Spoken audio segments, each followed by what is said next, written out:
అందరికీ ప్రభు అయిన యేసుక్రీస్తు నామంలో వందనాలు తెలియజేస్తా ఉన్నాను. ఈ దినము మనము ఆ, ఈ యొక్క గుడ్ ఫ్రైడే గురించి మనం కొన్ని విషయాలు నేర్చుకుందాము. ముఖ్యంగా was Jesus crucified on a Friday. ఈరోజు దేని గురించి మనం నేర్చుకోబోతున్నాము అని అంటే, యేసుక్రీస్తు ప్రభువు శుక్రవారం మరణించాడా అనే విషయం గురించి మనం నేర్చుకోబోతున్నాము. నేను చెప్పబోయే విషయాలు కొంతమందికి తెలుసుండవచ్చు, కొంతమంది కొత్తగా వింటుండవచ్చు. సో దయచేసి తెలిసిన వారు మరి ఎక్కువగా మీరు వాక్యాన్ని వెతకండి, తెలియని వారు మీరు జాగ్రత్తగా వాక్యాన్ని వినండి. గుడ్ ఫ్రైడే చేసేది కరెక్టేనా? అసలు గుడ్ ఫ్రైడే బైబిల్ గ్రంథంలో ఉందా అని అంటే, గుడ్ ఫ్రైడే గురించి బైబిల్ గ్రంథంలో ఎక్కడ లేదు. అయితే గుడ్ ఫ్రైడేను మనము ఆచరించవచ్చా ఆచరించవద్దా అనేటువంటి విషయం గురించి నేను మీకు చెప్పట్లేదు. కానీ యేసుక్రీస్తు ప్రభువు ఏ దినము మరణించాడు అనే దాని గురించే నేను మీకు ఈ దినము నేను తెలియచేయాలని ఆశపడతా ఉన్నాను.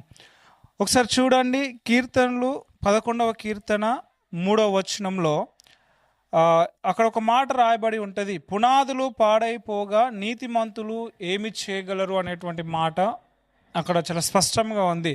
సో సమాజము వారు పారంపర్య ఆచారాలతో వారు నిండుకుపోయి ఉన్నారు కనుక మనము వారిని మార్చగలమా అని అంటే మనము వారిని ఎట్టి పరిస్థితుల్లో మార్చలేము. కనుక గుడ్ ఫ్రైడే నువ్వు ఆచరించాలా ఆచరించొద్దా అనేటువంటిది అది నీ ఇష్టము. కానీ వాక్యంను మాత్రము వెతకడము 100%, వాక్యాన్ని పరిశీలన చేయడం మాత్రము 100% అవసరమై ఉన్నది. కనుక మనము ఎప్పుడైతే ఒక విషయము ఆచారం కిందికి మారుతుందో, బైబులు అంటే వాక్యము నిరర్ధకము అవుతుంది అని యేసుక్రీస్తు ప్రభు చెప్పాడు. మార్కు సువార్త 7వ అధ్యాయం 13వ వచనంలో ఈ విషయాన్ని మనము చూడగలము. ఒకసారి చూడండి, మార్కు సువార్త 7వ అధ్యాయము 13వ వచనం.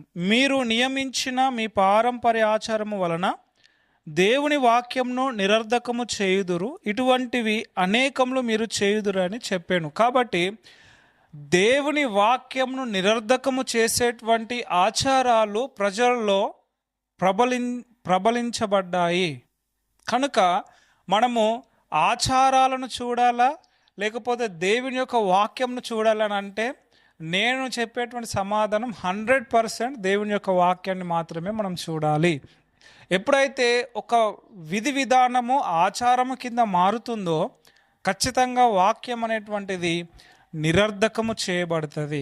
సో మీరు అనుకోవచ్చు, యేసుక్రీస్తు ప్రభు ఏ దినం మరణిస్తే ఏంటిది బ్రదర్, ఆయన కల్వరిశిలువలో మరణించాడు, సమాధి చేయబడ్డాడు, తిరిగి లేచాడు, అది చాలు, అది విశ్వసిస్తున్నా అని మీరు అనవచ్చు.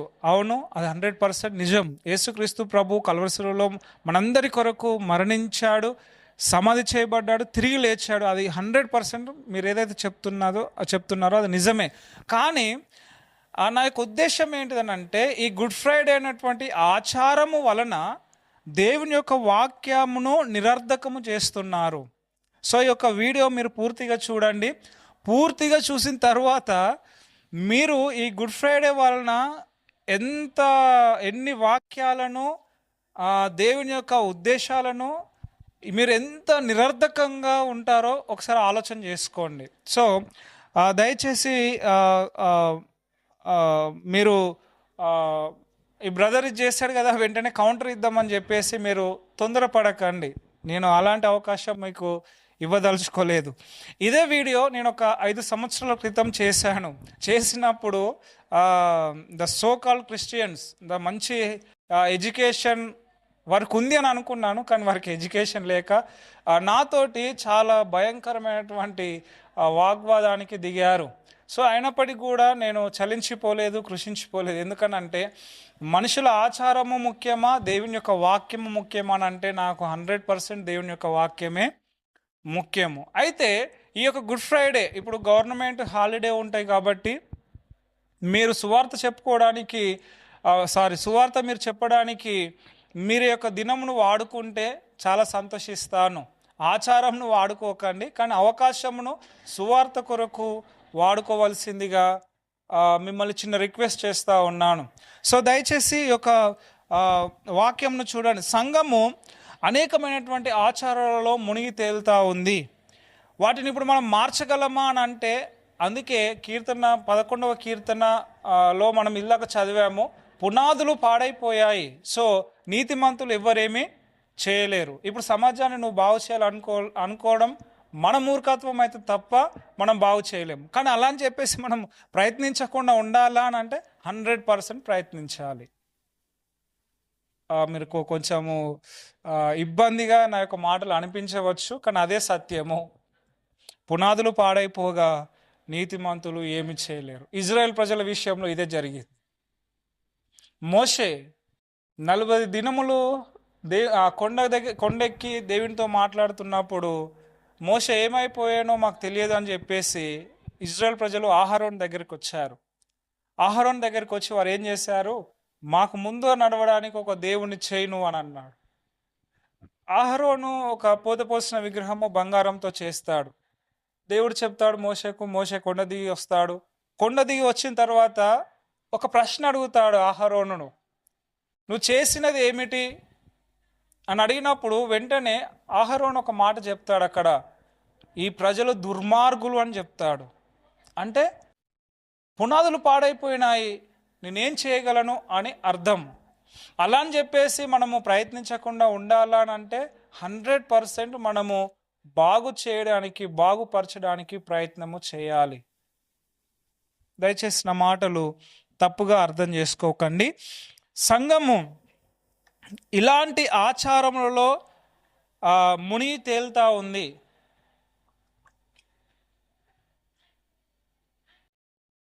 గుడ్ ఫ్రైడే అని, ఈస్టర్ అని, తర్వాత లెంటి డేస్ 40 రోజులు ఉపవాసం అని, తర్వాత భస్మ బుధవారం అని, తర్వాత క్రిస్మస్ అని, మొన్ననే జరిగింది గుడారాల పండుగ అని, తర్వాత పర్ణశాలల పండుగ అని, ఆ తర్వాత రకరకాల ఆచారాలు సంఘంలోనికి వచ్చేసాయి. అయితే యేసు ప్రభు చెప్తా ఉన్నాడు, ఎప్పుడైతే ఒక విషయము ఆచారముగా చేయబడుతుందో అక్కడ వాక్యం అనేటువంటిది నిరర్ధకము చేయబడుతుంది. కనుక మనము చాలా చాలా జాగ్రత్తగా ఉండాలి. అందుకే అపోస్తలుడైన పౌలు ఒక సంఘాన్ని గొప్పగా మెచ్చుకుంటున్నాడు. అపోస్తల కార్యములు 17వ అధ్యాయము 11వ వచనం, ఇది చాలా చాలా ప్రాముఖ్యమైనటువంటి వచనం. మీరు తెస్సలోనికలో ఉన్న వారికంటే గనులై ఉండిరి గనుక ఆసక్తితో వాక్యమును అంగీకరించి పౌలును సిలయును చెప్పిన సంగతులు అలాగున్నవో లేవో అని ప్రతి దినమును లేఖనములు పరిశోధించుచూ వచ్చిరి. ఇక్కడ చూడండి, వాస్తవానికి చెప్పాలి అని అంటే తెస్సలోనిక వారు అనుభవించినటువంటి శ్రమలు మరి ఏ సంఘం అనుభవించలేదు చరిత్రలో. అయితే పౌలు తెస్సలోనికలో ఉన్న వారి కంటే మీరు గనులు అని బెరియా సంఘమును పొగుడుతున్నాడు. ఎందుకు? మేము చెప్పుతున్నటువంటి విషయాలు అలాగున్నవో లేవో అని చెప్పేసి మీరు ఏం చేస్తున్నారు, వాక్యంను పరిశీలిస్తున్నారు అని పౌలు చెప్తా ఉన్నాడు. చూడండి, శ్రమ అనుభవించిన వారు ఇక్కడ చూసినట్లయితే గనులనబడిరా, లేకపోతే వాక్యమును పరిశీలన చేసిన వారు గనులనబడిరా? గమనించండి, శ్రమలు అనేటువంటివి అందరికీ సహజమే. ప్రతి ఇంటికి మట్టిపోయే, బంగారు పోయే ఎవ్వరికి ఉండదు. కానీ వాక్యంను పరిశీలన చేయడము చాలా చాలా ప్రాముఖ్యమైనది. ఎందుకు? వాక్యంను గనక మనము పరిశీలన చేయకపోతే మనము అనేకమైనటువంటి భయంకరమైన ఆచారములలో పడిపోయి దేవుని వాక్యంను నిరర్ధకము చేసేటువంటి ప్రమాదం ఉంది. గనక మనము వాక్యమును పరిశీలన చేయాలి. అయితే యేసు ప్రభు ఏ దినము మరణించాడు? చాలామంది నమ్మేది యేసు ప్రభు శుక్రవారము చనిపోయాడు అని వారు నమ్ముతా ఉన్నారు. Why do most people believe Jesus died on Friday? చాలామంది యేసు ప్రభువు శుక్రవారమే చనిపోయాడు అని నమ్మడానికి గల కారణం ఏంటిదని అంటే, మార్కు సువార్త 15వ అధ్యాయము 42వ వచనం.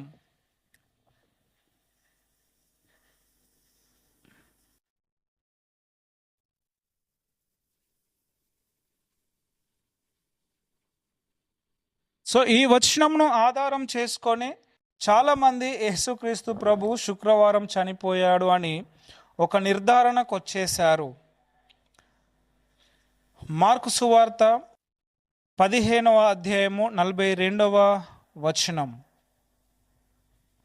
ఆ దినము సిద్ధపరచు దినము అనగా విశ్రాంతి దినమునకు పూర్వదినము. ఇక్కడ వచ్చిందండి ప్రాబ్లం. ఇది చదవగానే మనకేమనిపిస్తూ ఉంది? ఆ దినము సిద్ధపరచు దినము, విశ్రాంతి దినమునకు పూర్వదినము. సో బైబిల్లో విశ్రాంతి దినము అని అంటే శనివారం, అంటే విశ్రాంతి దినమునకు ముందు వచ్చింది ఏంటిది? శుక్రవారం. కనుక యేసుక్రీస్తు ప్రభు శుక్రవారం చనిపోయాడు అని చెప్పేసి దాన్ని ఫిక్స్ చేసేసారు. అయితే ఒకసారి ఇదే వాక్యమును మీరు చూడండి. యోహాను సువార్త 19వ అధ్యాయము 42వ వచనం. యోహాను సువార్త 19వ అధ్యాయం 42వ వచనం.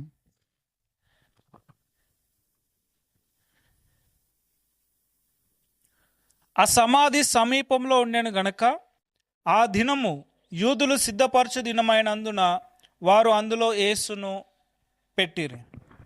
ఈ 2 వచనాలు మనం గమనించినప్పుడు సిద్ధపరచు దినము అని మనం ఇక్కడ చదువుతూ ఉన్నాము. మార్కు సువార్త 15:42లో ఇక్కడ విశ్రాంతి దినం అని ఉండటం వలన చాలామంది క్రైస్తవులు శుక్రవారం అని భావిస్తున్నారు. ఈ వచనాలను ఆధారము చేసుకొని ప్రభు శుక్రవారం మరణించాడు అని ఒకవేళ మనము నమ్మామనుకోండి, మనము వాక్యాన్ని నిరర్ధకము చేస్తున్న వారము అవుతాము. మార్కు సువార్త 7వ అధ్యాయం 13వ వచనము చాలా స్పష్టంగా తెలియజేస్తూ ఉంది. అయితే ఈ 2 వాక్యాలకు భిన్నముగా యేసుక్రీస్తు ప్రభువు ఒక మాట చెప్తా ఉన్నాడు. మత్తయి సువార్త 12వ అధ్యాయము 40వ వచనం.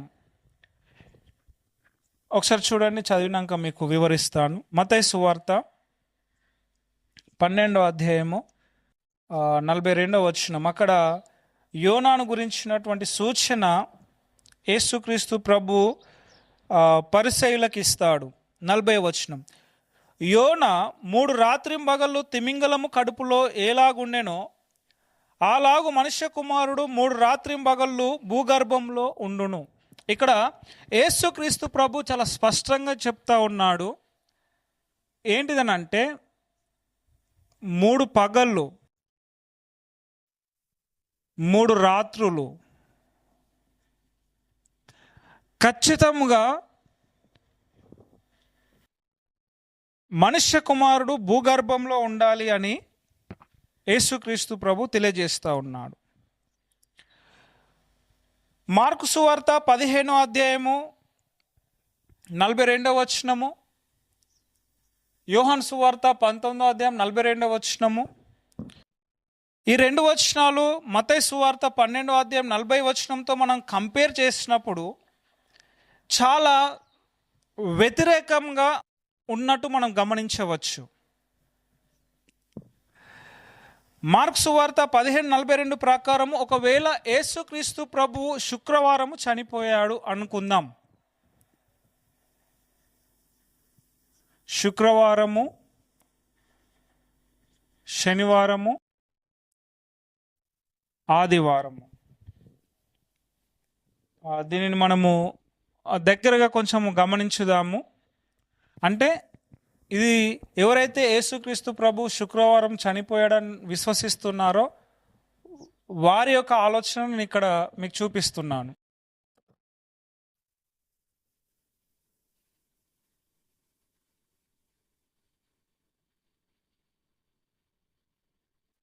శుక్రవారము, శనివారము, ఆదివారము. శుక్రవారము సాయంత్రం 3 గంటలకు, బైబుల్ గ్రంథంలో 3 గంటలకు యేసుక్రీస్తు ప్రభువు తండ్రికి తన ఆత్మను అప్పగించినట్టుగా మనం చూస్తున్నాం. అంటే దాని అర్థం 3 గంటలప్పుడు, సాయంకాల వేళలో 3 గంటలప్పుడు యేసుక్రీస్తు ప్రభు మరణించాడు. మరణించిన తరువాత ఆయనను సాయంత్రం లోపు సమాధి చేసేశారు. ఇది రాత్రి, ఇది పగలు, ఇది రాత్రి,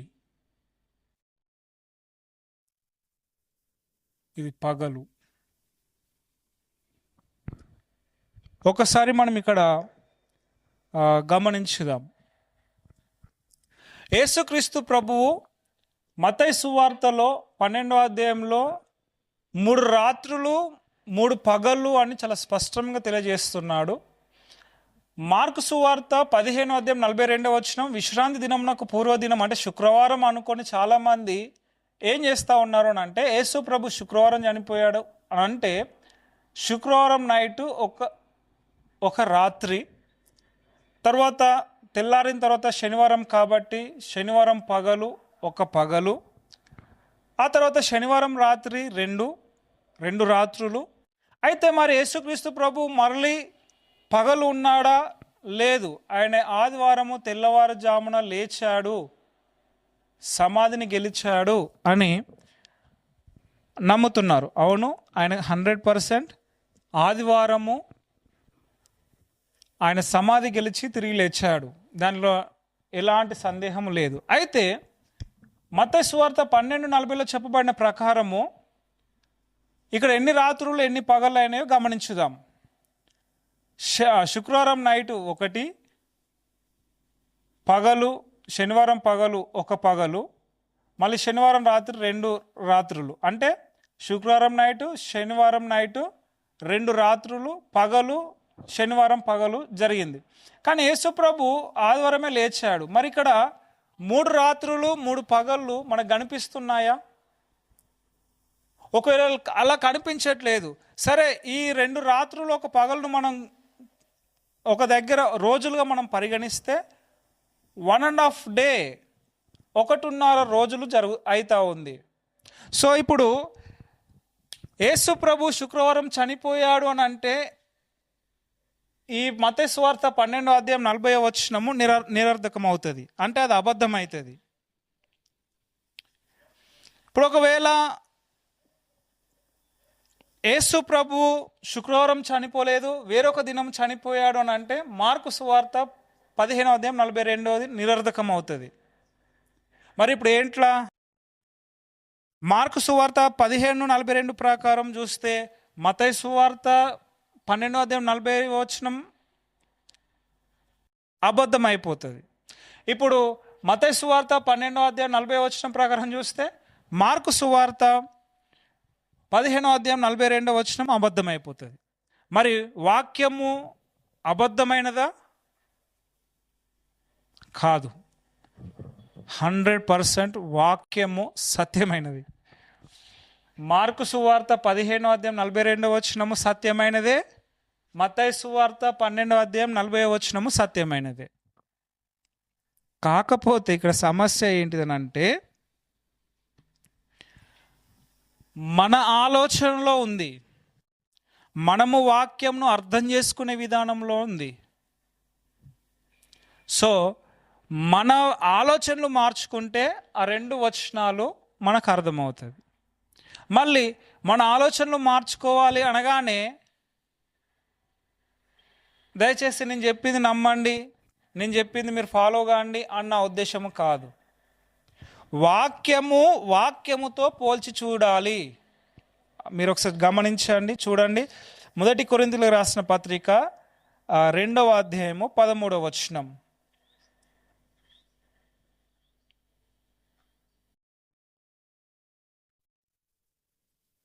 మనుష్య జ్ఞానము నేర్పు మాటలతో గాక ఆత్మ సంబంధమైన సంగతులను ఆత్మ సంబంధమైన సంగతులతో సరిచూచుచు ఆత్మ నేర్పు మాటలతో వీటిని గూర్చియే మేము బోధించుచున్నాము. మీరు గమనించండి, 1 కొరింథియన్స్ ఓకే 2వ అధ్యాయము 13వ వచనం. ఇక్కడ ఏమని చెప్తా ఉన్నాడు అపొస్తలుడైన పౌలు అని అంటే, వాక్యము మనకు అర్థము కావాలి అని అంటే ఆత్మ సంబంధమైన సంగతులు ఆత్మ సంబంధమైన వాటితో సరిపోల్చాలి. దాని ఉద్దేశము, దాని అర్థం ఏంటిదనంటే కంపేర్ స్క్రిప్చర్ విత్ స్క్రిప్చర్. వాక్యమును వాక్యంతో పోల్చినప్పుడే ఆ వాక్యమే అర్థం ఇస్తుంది. నేను వేరే ప్రత్యేకమైన అర్థం ఇచ్చి మీరు దీన్ని నమ్మండి, మీ మనసు మార్చుకొని నేను చెప్పేదే నమ్మండి అని కాదు నేను చెప్పేది. ఇక్కడ నువ్వు ఎప్పుడైతే వాక్యమును ఒక వాక్యమును ఇంకో వాక్యంతో పోల్చి చూస్తావో ఈ వాక్యమే నీకు ఇంటర్ప్రిట్ చేస్తుంది, వివరణ ఇస్తుంది. దయచేసి మీకు అర్థమైందని నేను అనుకుంటున్నాను. ఒకవేళ అర్థం కాకపోతే మరలా దాన్ని స్టాప్ చేసి ఈ వచనంను చదివి గ్రహించండి. అయితే ఇక్కడ సమస్య ఎక్కడి నుండి వచ్చిందనంటే రోమన్ క్యాథలిక్ వారు ఈ యొక్క సమస్యను సృష్టించి ప్రజల్లోనికి విడిచిపెట్టారు ఒక ఆచారంగా. అయితే ఈ మన జ్ఞానం ఉన్నటువంటి మన క్రైస్తవులు ఏం చేశారనంటే మనం చేస్తున్నది సరైనదేనా కాదా అని చెప్పేసి వారు ఆచరిస్తూ ఉన్నారు. ఓ గ్రుడ్డివాడు త్రోవ చూపెట్టాడు. మనకు కనులుండి, మనకు చదువు ఉండి, మనకు వివేకం ఉండి, మనకు గ్రహించేటువంటి ఆలోచన ఉండి మనము ఆ గుడ్డివాడిని ఫాలో అవుతున్నాము. లూకా సువార్త 11వ అధ్యాయము 52వ వచనం ఒకసారి చదవండి దయచేసి. సహోదరులారా, నేను ఎవరిని కించపరుస్తలేను, ఎవరిని కోపం చేస్తలేను. ఇప్పుడు ఓ గుడ్డివాడు ఇంకో గుడ్డివాడిని త్రో చూపితే ఇద్దరు పోయి బొందల పడ్డరు అన్నట్టు నేను అన్నాను అనుకోండి, వెంటనే మీకు బాధ అవుతుంది. సో మిమ్మల్ని బాధ పెట్టడం నా ఉద్దేశము కాదు, మిమ్మల్ని జ్ఞానం వైపు నడిపించడమే నా యొక్క ఉద్దేశం. లూకా సువార్త 11వ అధ్యాయము 52వ వచనము ఒకసారి చూడండి. 11వ అధ్యాయము 52వ వచనం. అయ్యో ధర్మశాస్త్రోపదేశకులారా, మీరు జ్ఞానమను తాళపు చెవిని ఎత్తుకొని పోతిరి, మీరును లోపల ప్రవేశించు వారిని అడ్డగింతురని చెప్పాను. ఇది చాలా సంఘాల్లో జరుగుతున్నటువంటి ప్రమాదకరమైనటువంటి విషయాలు ఉన్నాయి. యేసుక్రీస్తు ప్రభువు అప్పుడు ధర్మశాస్త్రోపదేశకులారా అని అన్నాడు. నాకు అనిపిస్తూ ఉంది ఇప్పుడు వాక్యోపదేశకులారా, లేకపోతే పాస్టర్స్ లారా, లేకపోతే సువార్థికులారా ఇలా పెట్టి చదివినప్పుడు చాలా భయం వేస్తుంటుంది దేవుని బిడ్డలారా. ఎందుకనంటే ధర్మశాస్త్రోపదేశకులు ఎవరండి? యెహోవాను నమ్మేటువంటి వారంత నిష్టగా ఎవరు ఉండరు. కొత్తిమీర పుదీనాలో దశమ భాగం ఇస్తారని అంటే మీరు అర్థం చేసుకోండి. జీలకర్ర మన సంఘాల్లో ఎవరైనా ఇస్తారా? అంటే వారు అంత నిష్ఠతతో ఉన్నారు, కానీ వారు జ్ఞానం అనేటువంటి తల చెవిని ఎత్తుకోపోయారట. చూడండి, నేటి సంఘాలు కూడా ఇదే విధంగా ఉన్నాయి, చాలా ప్రమాదంలో ఉన్నాయి. పరలోక రాజ్యంలో వారు ప్రవేశిస్తలేరు, ప్రవేశించే వారిని ప్రవేశించనీయడం లేదు. దేర్ ఆర్ 13 మిలియన్ పీపుల్, నాకు తెలిసి మోర్ దెన్ 13 మిలియన్ పీపుల్ అనుకుంటా ఉన్నాను, వారు పరలోక రాజ్యంలో ప్రవేశించబోరు. ఎందుకు అనంటే వారి యొక్క విశ్వాసము ఈ యొక్క ట్రెడిషన్స్ మీద ఉంది. కాబట్టి ట్రెడిషన్, మనము ఆచారంలో మనం మునిగి తేలుతున్నట్లయితే మనము జాగ్రత్త పడవలసినటువంటి అవసరత ఉంది. ఇప్పుడు మార్క్స్ వార్త 15:42 వచనం ప్రకారము శుక్రవారం అని కన్ఫర్మ్ చేసేసి శుక్రవారం యేసుక్రీస్తు ప్రభు మరణించాడు అని చెప్పేసి ఒక అబద్ధమును కూడా ఎంతో ధైర్యంగా ప్రచారం చేసేవారు ఉన్నారు. నేను మరలా చెప్తా ఉన్నాను, శుక్రవారానికి నేను వ్యతిరేకిని కాదు, కానీ ఆ ఆచరణకు నేను వ్యతిరేకిని. అంటే నా ఉద్దేశం ఏంటంటే ఆ గుడ్ ఫ్రైడే ఒక దినమును నువ్వు తీసుకొని దాన్ని సువార్త ప్రకటన కొరకు వాడితే అది 100% నువ్వు న్యాయం చేసిన వారు అవుతావు. లేదు జస్ట్ అదొక ఆచరణగా, ఒక ఫెస్టివల్గా, లేకపోతే ఇతరులు చూసే విధంగా ఆ దినంను నువ్వు చూస్తే దానివల్ల నీకు ఎలాంటి ప్రయోజనము లేదు. అయితే మార్కు సువార్త 15:42 ప్రకారము విశ్రాంతి దినం, ఈ వచనం అర్థం కావాలి అని అంటే ముందు విశ్రాంతి దినం గురించి మనం తెలుసుకోవాలి. అదేమింది విశ్రాంతి దినం అని అంటే? శనివారమే కదా. 6 దినములు దేవుడు సృష్టించాడు, 7వ దినంన తన పనిని ముగించుకొని విశ్రమించాడు. That is the Sabbath. అదే సబ్బాత్ కదా, అదే విశ్రాంతి దినం కదా. ఇంకా విశ్రాంతి దినం గురించి తెలుసుకునేది ఏముంది అని మీరు అనుకోవచ్చు.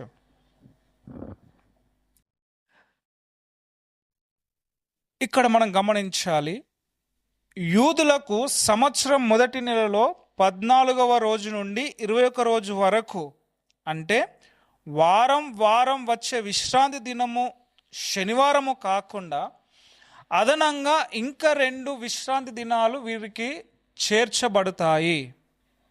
మీకు అర్థం కాలేదని నాకు అర్థమైంది. దీన్ని కొంచెం నేను వివరంగా మీకు వివరిస్తాను. మనకు మొదటి నెల అంటే ఇంగ్లీష్ క్యాలెండర్ ప్రకారము మనకు మొదటి నెల ఎప్పుడు అని అంటే జనవరి. ఓకే, జనవరి మనకు మొదటి నెల. కానీ యూదులకు జనవరి మొదటి నెల కాదు. తెలుగు ప్రజలకు కూడా జనవరి మొదటి నెల కాదు. అందుకే మన దగ్గర ఉగాది పండుగ రోజు కొత్త సంవత్సరపు శుభాకాంక్షలు అని కొంతమంది ఇక్కడ చెప్పుకుంటారు. మనకి ఏ విధంగానైతే ఉగాది నాడు కొత్త సంవత్సరము ప్రారంభించబడుతుందో, యూదులకు కూడా ఈ జనవరి అనేటువంటిది ఎట్టి పరిస్థితుల్లో కొత్త సంవత్సరము కాదు. ఇది చాలా జాగ్రత్తగా మీరు గ్రహించాలి. వీరికి సంవత్సరంలో మొదటి నెల ఏంటిది అని అంటే నీసాన్. ఓకేనా? నీసాన్ వీరికి మొదటి నెల.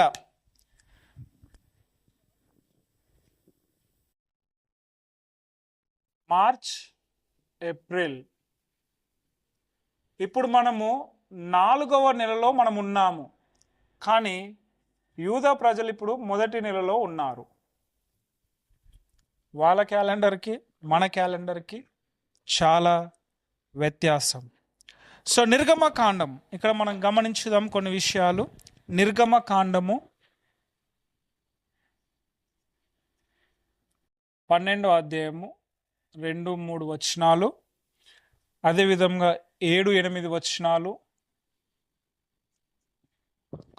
అదేవిధముగా 11వ వచనం, 15-16 వచనాలు. ఈ వచనాలు మనం ఒకసారి చదువుదాం, ఎందుకంటే ప్రతి వచనము చాలా ప్రాముఖ్యమైనది. మనము ఈ వచనాలను చదివినప్పుడే మనకు ఈ విశ్రాంతి దినాల గురించి అర్థమవుతుంది. నిర్గమకాండము 12వ అధ్యాయము 2-3 వచనాలు ఒకసారి చదువుదాము. దయచేసి ప్రతి వచనంను రాసుకోండి. తర్వాతనైనా మీకు ఏమైనా డౌట్స్ ఉంటే ఆ వచనాలను చూసి ధ్యానించవలసిందిగా కోరుతున్నాను. నెలలో ఈ నెల మీకు మొదటిది, ఇది మీ సంవత్సరమునకు మొదటి నెల. మీరు ఇజ్రాయేలీల సర్వ సమాజముతో ఈ నెల దశమి నాడు వారు తమ తమ కుటుంబముల లెక్క చొప్పున ఒక్కొక్కడు గొర్రెపిల్లనైనను మేకపిల్లనైనను, అనగా ప్రతి ఇంటికి ఒక గొర్రెపిల్లనైనను ఒక మేకపిల్లనైనను తీసుకొనవలెను. 7-8 వచనాలు. ఈ నెల 14వ దినము వరకు మీరు దానిని ఉంచుకొనవలెను. తరువాత ఇజ్రాయేలీల సమాజపు వారందరూ తమ తమ కూటములలో సాయంకాలం మందు దాన్ని చంపి దాని రక్తము కొంచెము తీసి తాము దాన్ని తిని ఇండ్ల ద్వారా బంధపు 2 నిలువు కమ్ముల మీదను పై కమ్మి మీదను చల్లి ఆ రాత్రియే వారు అగ్నిచేత కాల్చబడిన ఆ మాంసమును పొంగని రొట్టెలను తినవలెను, చేదు కూరతో దాన్ని తినవలెను. మరియు 11వ వచనం, మీరు దానిని తినవలసిన విధం ఏమనగా మీ నడుము కట్టుకొని, మీ చెప్పులు తొడుక్కొని, మీ కర్రలు చేత పట్టుకొని త్వరపడుచు దానిని తినవలెను. అది యెహోవాకు పస్కా బలి. ఇది చాలా ప్రాముఖ్యమైనది, యెహోవాకు పస్కా బలి. తర్వాత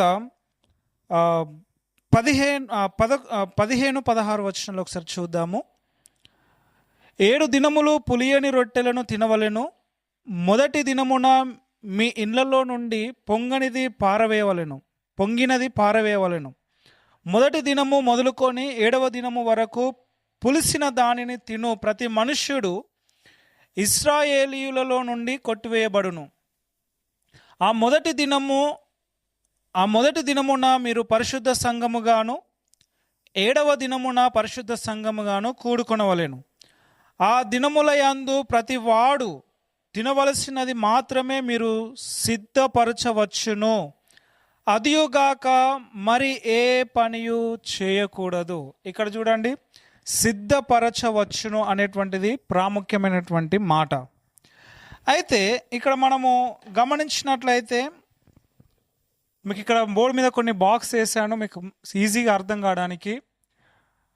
1 2 3 4 5 6 7 8 8 బాక్సెస్ అని అంటే, ఫర్ ఎగ్జాంపుల్ ఈ ఫస్ట్ బాక్స్ నీసాను నెలలో అంటే మొదటి నెలలో 14th. ఫర్ ఎగ్జాంపుల్ ఇది 14th అంటే 14వ దినము, 15 దినము, 16వ దినము, 17, 18, 19, 20, 21. ఇక్కడ మీరు గమనించాలి, నిర్గమకాండము 12వ అధ్యాయము 2-3 వచనాలు, 7, 8, 11 వచనాలు పస్కా బలి గురించి ఇక్కడ స్పష్టంగా రాయబడి ఉంది. అంటే 14వ దినమున, నీసాను 14వ దినమున అంటే మొదటి నెల 14వ దినమున పస్కా బలి చెయ్యాలి. పస్కా బలి చేసిన తర్వాత 15-16 వచనాలు తెలియజేస్తున్నటువంటి విషయం ఏంటిదనంటే, 7 రోజులు 7 days పొంగని రొట్టెలు తినాలి.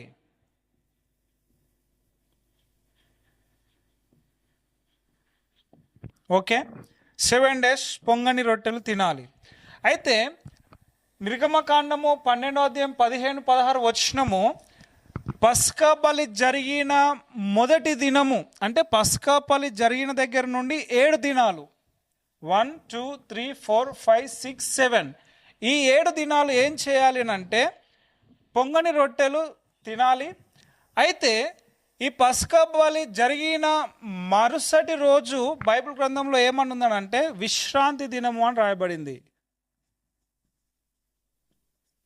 మీరు అనవచ్చు, అక్కడ విశ్రాంతి దినం అని ఏడుంది బ్రదర్ అని మీరు అనవచ్చు. మీరు చదవండి, అందుకే చెప్తా ఉన్నాను, ఒకసారి చదవండి. 16వ వచనము, ఆ మొదటి దినమున, ఏ మొదటి దినము? పస్కా బలి జరిగిన మొదటి దినము. ఆ మొదటి దినమున మీరు పరిశుద్ధ సంఘముగాను కూడుకొనవలెను. ఆ దినముల యందు ప్రతి వాడును తినవలసినది మాత్రమే మీరు సిద్ధపరచవచ్చును. అదియుగాక మరి ఏ పనియు చేయకూడదు. విశ్రాంతి దినం అంటే అర్థం ఏంటిది బ్రదర్? దేవుడు 6 రోజులు పనిచేసి 7వ దినమున విశ్రమించిండు అంటే దాని అర్థం ఏ పని చేయకూడదు. అంటే మొదటి దినము, ఈ 7 దినములలో మొదటి దినము ఏ పని చేయవద్దు. అదే విధముగా 7వ రోజు,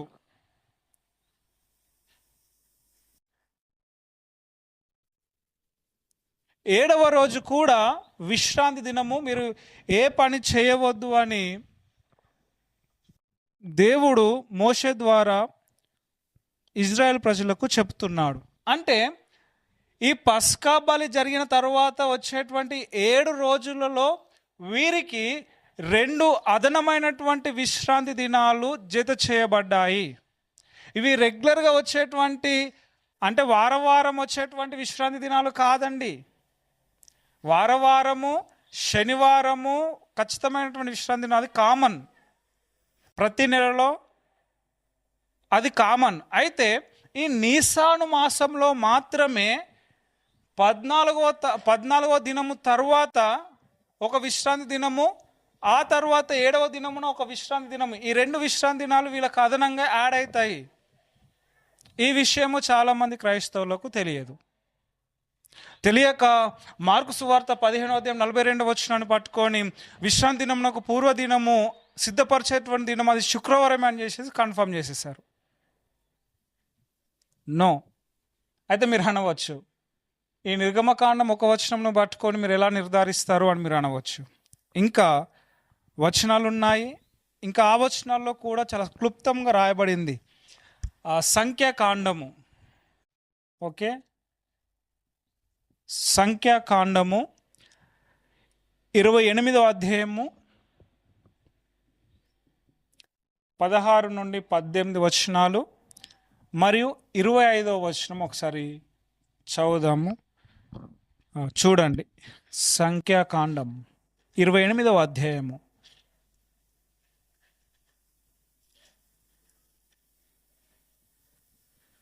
16 నుండి 17 వచనాల వరకు. మొదటి నెల 14వ దినము యెహోవాకు పస్కా పండుగ. ఆ నెల 15వ దినము పండుగ జరుగును. మొదటి దినమున పరిశుద్ధ సంఘము కూడవలెను.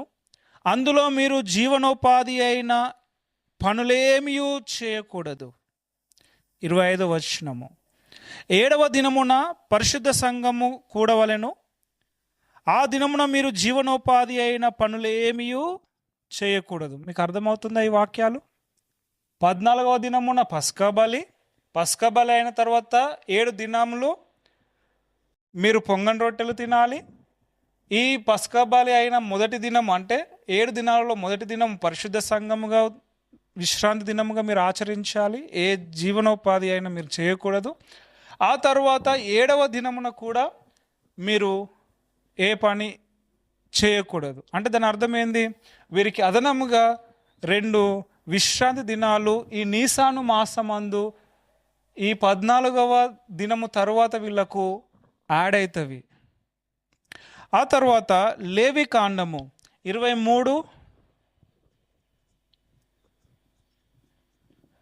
లేవియా కాండము 23వ అధ్యాయము 5 నుండి 7 వచనాల వరకు ఒకసారి చదువుదాము. ఎందుకంటే ఈ వచనాలు చాలా చాలా ప్రాముఖ్యమైనవి. సో అందుకే దేవుని యొక్క వాక్యం తెలియజేస్తూ ఉంది. యెహోవా వాక్యము కొంత అచ్చుట కొంత ఇచ్చుట మీకు వస్తుంది కనుక మనం ఏం చేయాలి? వాక్యము ఒక ఫజిల్ లాంటిది. మీ అందరికీ తెలుసు అనుకుంటున్నాను ఫజిల్ అంటే. సో ఒక్కొక్క ముక్క, దేని ముక్క దానికి జాయిన్ చేస్తేనే అది మొత్తం కంప్లీట్ చేసినప్పుడు ఒక మంచి పిక్చర్ మనకు కనిపిస్తుంది. ఒకవేళ మనం ఇష్టం వచ్చింది మనము కలిపినాం అనుకోండి, ఆ పిక్చర్ అనేది గజిబిజిగా కనిపిస్తూ ఉంటుంది. కనుక అన్ని వాక్యాలు అక్కడ కొంచెం అంటే దాని అర్థము 66 పుస్తకాలలో ఒక పుస్తకంలో కొంచెం ఉంటుంది, ఇంకో పుస్తకంలో ఇంకొంచెం ఉంటుంది, ఇంకో పుస్తకంలో ఇంకొంచెం, అవన్నీ మనము సేకరించి ఒక దగ్గర మనం ఫజిల్గా మంచిగా అమర్చినాం అనుకోండి, అప్పుడు మనకు ఒక మంచి పిక్చర్ మన కళ్ళకు కనిపిస్తుంది. సో ఇప్పుడు నేను చేసే ప్రయత్నం అదే. లేవియా కాండము 23వ అధ్యాయము 5 నుండి 7 వచనాల వరకు చదువుదాం. మొదటి నెల 14వ దినమున సాయంకాలం మందు యెహోవాకు పస్కా పండుగ జరుగును.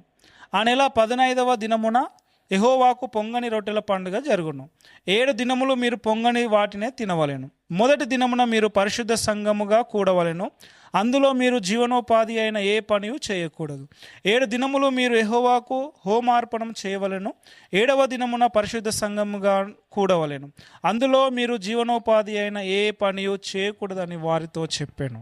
సో ఈ వచనాలు కూడా మనం చదివినప్పుడు మనకు అర్థమవుతున్న విషయం ఏంటిదనంటే, 14th డే పస్కా బలి, 15th నుండి వాళ్ళకు 7 రోజులు పొంగని రొట్టెల దినములు గనక 15వ రోజు అంటే 15వ దినము అంటే వీళ్ళ ఏ రోజులలో మొదటి రోజు విశ్రాంతి దినము, 7వ రోజు విశ్రాంతి దినము. ఇవి శనివారము ఎట్టి పరిస్థితుల్లో కానీ కాదు. ఎందుకు కాదో ఇక ముందు నేను మీకు తెలియజేస్తాను. కనుక మనము ఈ విషయాలన్నిటినీ గమనించాలి.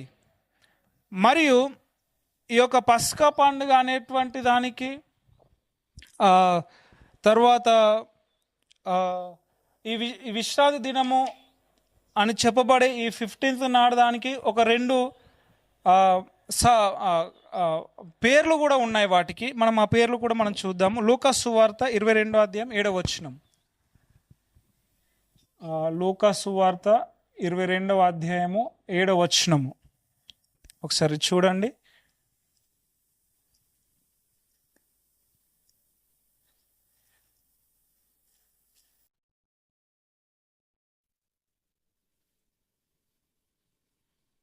పస్కా పశువును వధింపవలసిన పులియని రొట్టెల దినము రాగా, ఇక్కడ చూడండి, ఇక్కడ యేసు ప్రభు సిద్ధపరిచే దాని గురించి మాట్లాడుతున్నాడు ఇక్కడ. అంటే ఆ దినము వచ్చినప్పుడు యేసు పేతురును యోహానును చూచి, మీరు వెళ్ళి మనము భుజించుటకై పస్కాను మన కొరకు సిద్ధపరచుడని వారిని పంపెను. సో ఈ 14th ఏంటిదనంటే పస్కా బలి, పస్కా పండుగ మాత్రమే కాదు, కానీ ఇది సిద్ధపరచు దినము. ఓకే, ఇది మిస్ కావద్దు మీరు. సిద్ధపరచు దినము ఎందుకు? మార్కు సువార్త 15వ అధ్యాయం 42, యోహాను సువార్త 19వ అధ్యాయం 42లో విశ్రాంతి దినమునకు పూర్వదినము సిద్ధపరచు దినము అని స్పష్టంగా రాయబడి ఉంది. అంటే ఈ పస్కా బలి జరిగేటువంటి దినము సిద్ధపరచు దినము.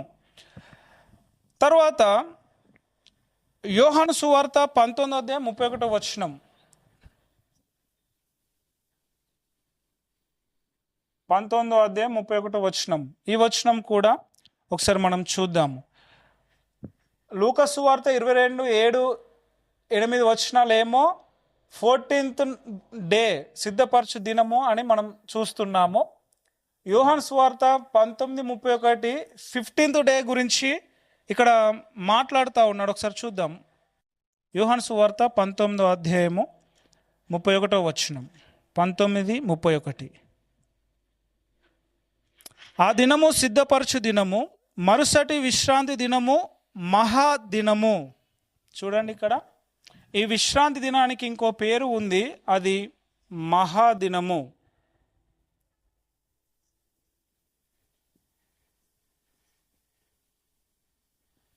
అయితే మార్క్స్ వార్త 15:42లో ఈ మహాదినము అని కనిపించదు, కేవలం విశ్రాంతి దినం అనే కనిపిస్తుంది.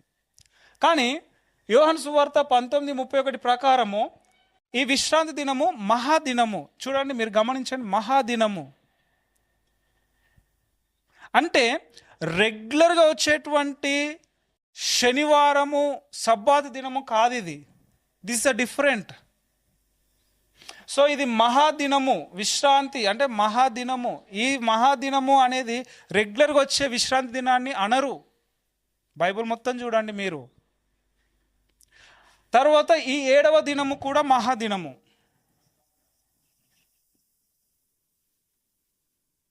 చూడండి, వ్యత్యాసం ఉంది.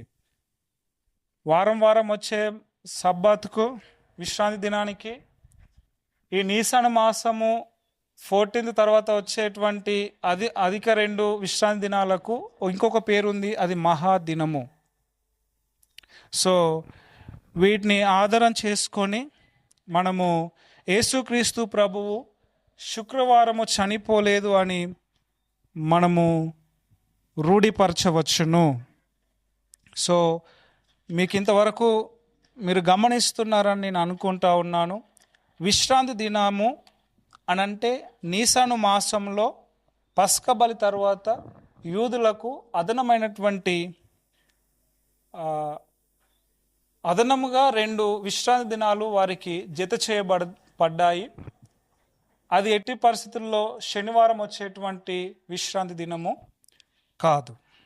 యేసుక్రీస్తు ప్రభువు ఏ దినము మరణించాడు అనడానికి మనకు దారి చూపించే వచనాలు ఒక 3 వచనాలు ఉన్నాయి. ఆ 3 వచనాలు ఏంటివి అనంటే,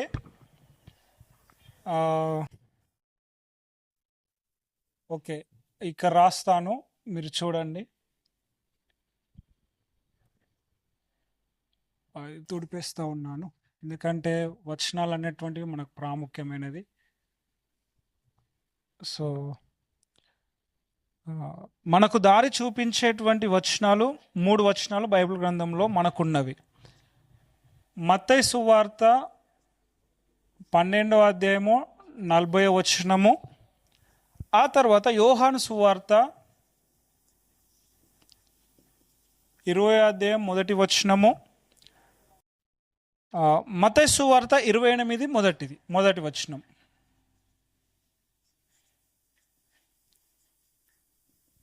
మొదటి వచనాలు మనము చదువుదాం ఒకసారి. ఓకే, మత్తయి సువార్త 12:40 వచనం మనం ఆల్రెడీ చదివాము, 3 రాత్రులు 3 పగళ్ళు అని. యోహాను సువార్త 20వ అధ్యాయం 1వ వచనము. ఎందుకనంటే యేసు ప్రభువు ఏ దినము మరణించాడు అనడానికి దారి చూపే వచనాలు అవే మనకు.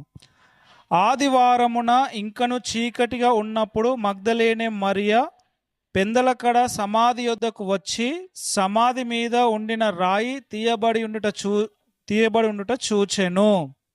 తర్వాత మత్తయి సువార్త 28వ అధ్యాయం 1వ వచనం. అక్కడ కూడా ఈ విషయమే కనిపిస్తూ ఉంది. ఆదివారం దినమున వారు విశ్రాంతి దినము గడిచిపోయిన తరువాత ఆదివారమున తెల్లవారుచుండగా మగ్దలేనే మరియయు వేరొక మరియయు సమాధిని చూడవచ్చిరి.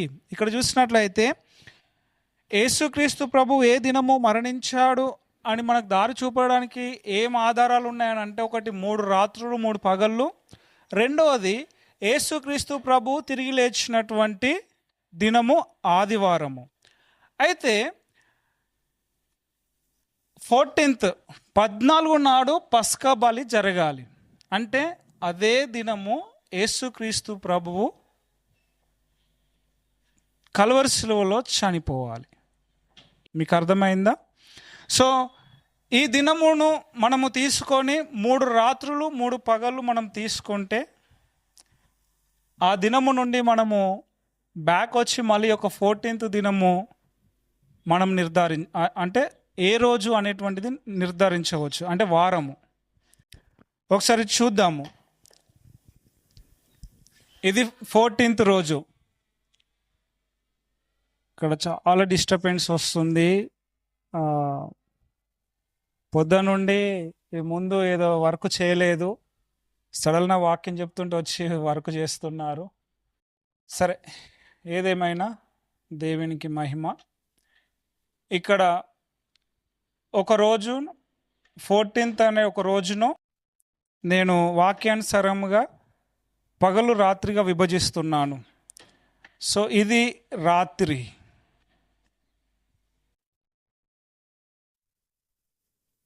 ఇది పగలు.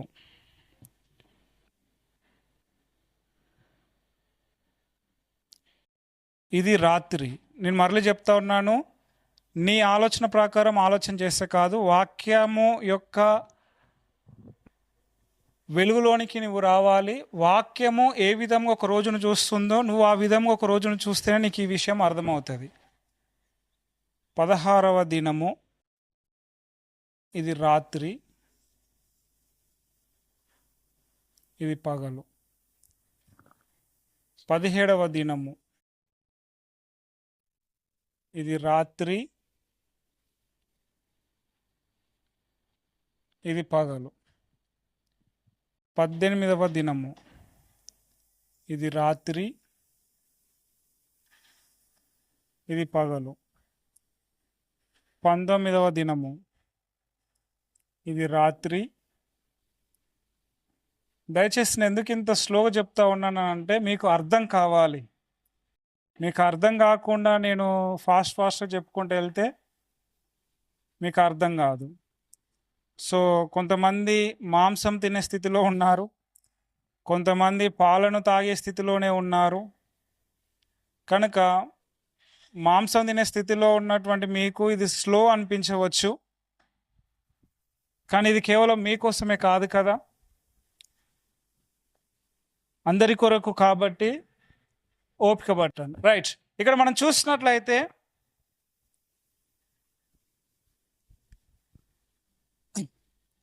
ఈ 6 PM అంటే సాయంకాలము, సూర్యుడు అస్తమించిన సాయంకాలం నుండి మరలా సూర్యుడు అస్తమించిన సాయంకాలము వరకు 1 డే.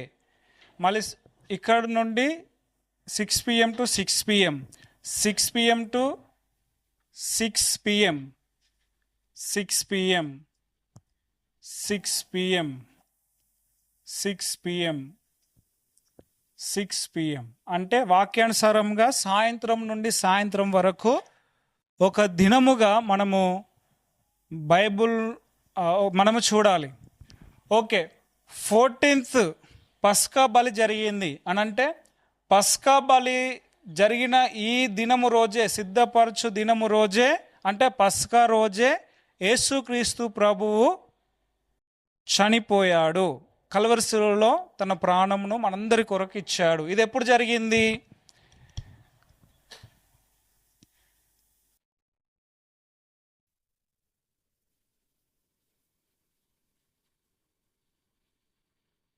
PM.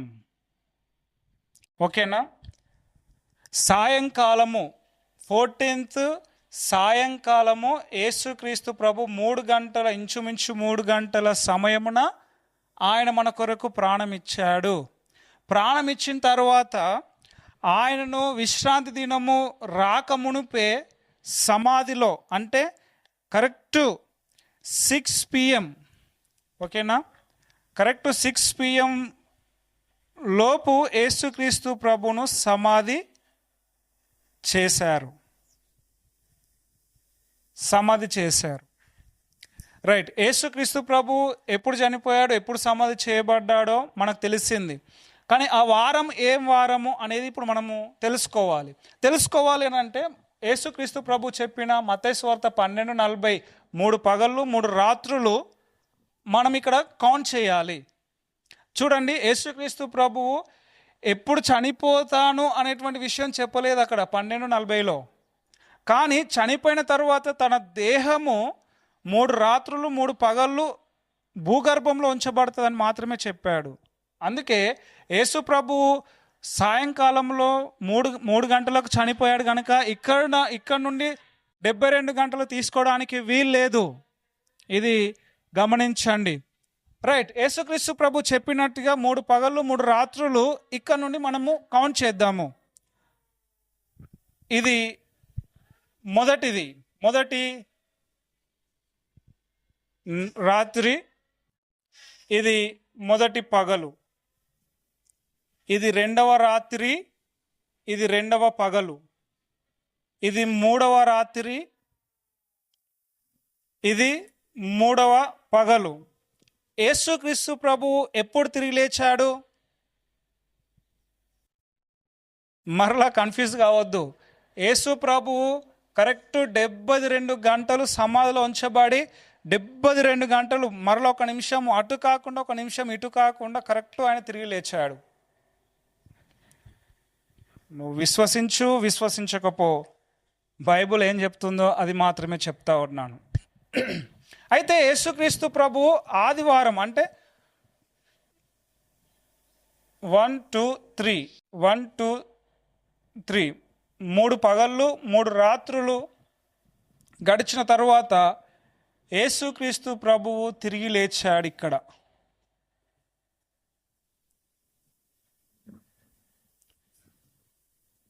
అంటే ఇది ఆదివారం. ఓకే, కన్ఫ్యూజ్ కావద్దు, దయచేసి గమనించండి. మరియు ఇది సోమవారం, ఇది మంగళవారం, ఇది బుధవారం. సోమ మంగళ బుధ. రైట్. ఆదివారం తర్వాత సోమవారం, మంగళవారం, బుధవారం మనందరికి తెలుసు. సో ఆదివారానికి ముందు దినము శనివారం, శనివారానికి ముందు దినము శుక్రవారం, శుక్రవారానికి ముందు దినము గురువారం, గురువారానికి ముందు దినము బుధవారం. సో మీకు అర్థమైందా? యేసుక్రీస్తు ప్రభువు బుధవారము రోజు 3 గంటల సమయం అప్పుడు కల్వరి శిలువలో మరణించి ఉన్నాడు. This is the true. Whether you believe or not, this is the true, my dear brethren. So నువ్వు నమ్ము నమ్మకపో, యేసుక్రీస్తు ప్రభువు బుధవారము రోజున ఆయన కల్వరి శిలువలో మరణించి ఉన్నాడు.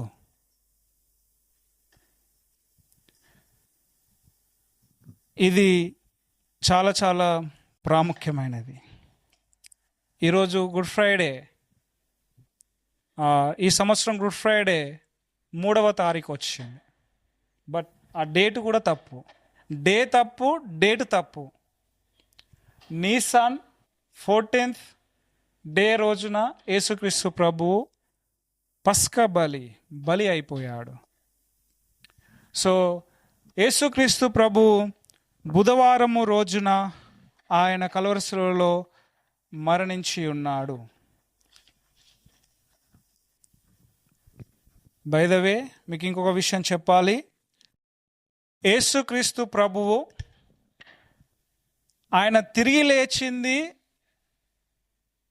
అంటే మన లెక్క ప్రకారం, అన్యుల టైం ప్రకారం శనివారము 6 గంటల సాయంకాలం 6 గంటల సమయంలో ఆయన తిరిగి లేచాడు. కానీ ఆయన కనిపించింది ఎప్పుడు? ఉదయకాలంలో కనిపించాడు. చూడండి, ఆయన కనిపించాడు కనుక ఆయన ఉదయమే లేచాడు అనడానికి వీల్లేదు. అందుకే దేవదూతలు అక్కడ చెప్పాడు, ఆయన ఇక్కడ లేడు, ఆయన లేచి ఉన్నాడు, ఆయన ఎప్పుడో లేచి ఉన్నాడు. వాక్యానుసారంగా. సో యేసుక్రీస్తు ప్రభు బుధవారం చనిపోయాడు. గురువారము, శుక్రవారము, శనివారము 3 రాత్రులు 3 పగళ్ళు ఆయన భూగర్భంలో ఉంచబడ్డాడు. వాక్యానుసారంగా సాయంత్రం నుండి సాయంత్రం వరకు ఒక దినము కాబట్టి సాయంకాల వేళలో మరొక దినం ప్రారంభించబడుతుంది కాబట్టి ఆయన సాయంకాలం వేళలోనే ఆదివారం వాక్యానుసారంగా ఆదివారం ప్రారంభంలోనే ఆయన లేచి ఉన్నాడు. కానీ ఆయన కనిపించింది మాత్రము ఉదయకాల వేళలో కనిపించాడు. సో ఇది ఫ్యాక్ట్ వాక్యానుసారంగా. అయితే ఇక్కడ మనం ఇంకొన్ని విషయాలు మనము గమనించాలి. బుధవారము లేదా బుధవారమే అని చెప్పడానికి బైబిల్ గ్రంథంలో చాలా ఆధారాలు ఉన్నాయి, ఎగ్జాంపుల్స్ ఉన్నాయి. సో బుధవారానికి చాలా ప్రాముఖ్యమైనటువంటి విషయాలు బైబిల్ గ్రంథంలో రాయబడి ఉన్నాయి. నేను ఈ వాక్యాలు దొడిపేస్తున్నాను. బుధవారం యొక్క ప్రాముఖ్యత మనం ఇప్పుడు చూద్దాము. బుధవారం చాలా ప్రాముఖ్యమైనటువంటి దినము. యేసు ప్రభు యొక్క మరణ పునరుత్థానములు వసంతకాలంలో జరిగాయి. సో మనము ఇక్కడ ఒక విషయాన్ని మనము గమనించుదాము.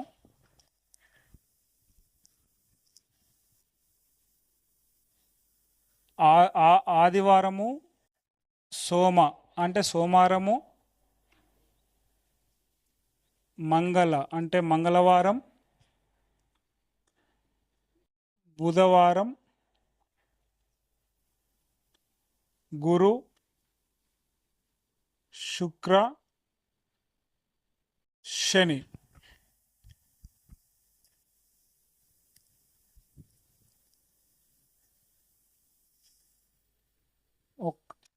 ఒకటి, 2, 3, 4, 5, 6, 7. యేసు ప్రభువు తన 3.5 సంవత్సరాల పరిచర్య కాలంలో 4 పస్కా పండుగలకు జరిగాయి. నేను మరలా చెప్తా ఉన్నాను, యేసుక్రీస్తు ప్రభు యొక్క జీవిత కాలం మొత్తంలో చెప్పట్లేదు. యేసుక్రీస్తు ప్రభువు తన పరిచర్య కాలంలో అంటే 3.5 సంవత్సరాల కాలములో 4 పస్కా పండుగలు జరిగాయి. బాప్టిజం తీసుకున్న తర్వాత ఫస్ట్ పస్కా అనేటువంటిది జరిగింది. ఓకే, ఫస్ట్ పస్కా.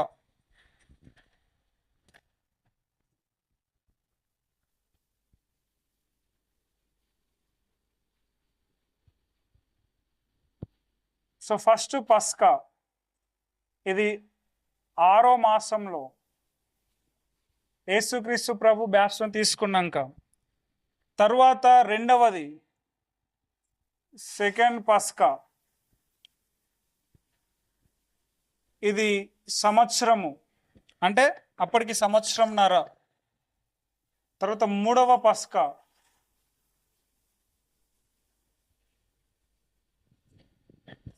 ఇది 1 ఇయర్, సంవత్సరం అంటే 2 సంవత్సరాలన్నర. 4వ పస్కా, ఇది సంవత్సరం. మొత్తం 3.5 సంవత్సరాల ఆయన పరిచర్యలో 4 సార్ల పస్కా జరిగింది. అంటే దాని అర్థము ఇక్కడ ఎగ్జాంపుల్గా మనం చూస్తే, ఈ మొదటి పస్కా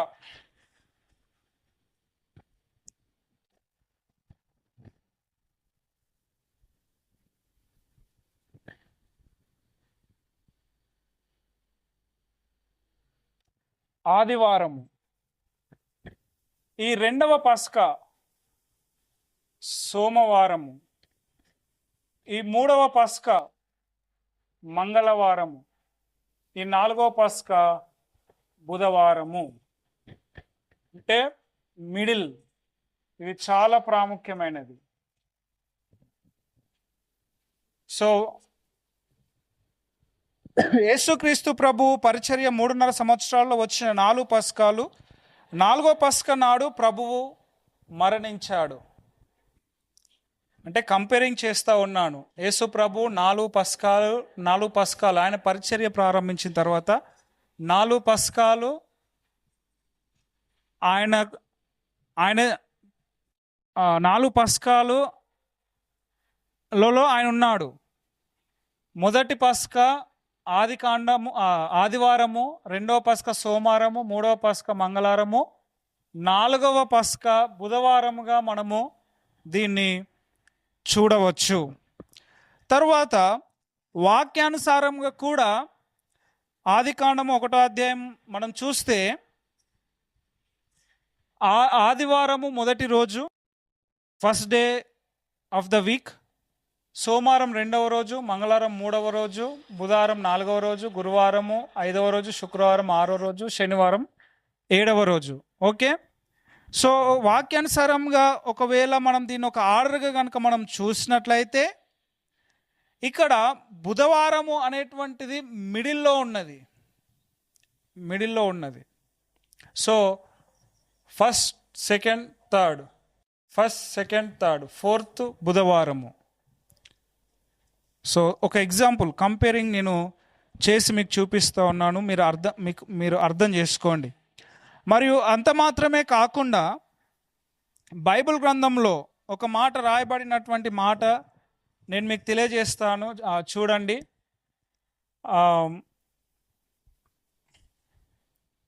2వ పేతురు రాసిన పత్రిక 3వ అధ్యాయము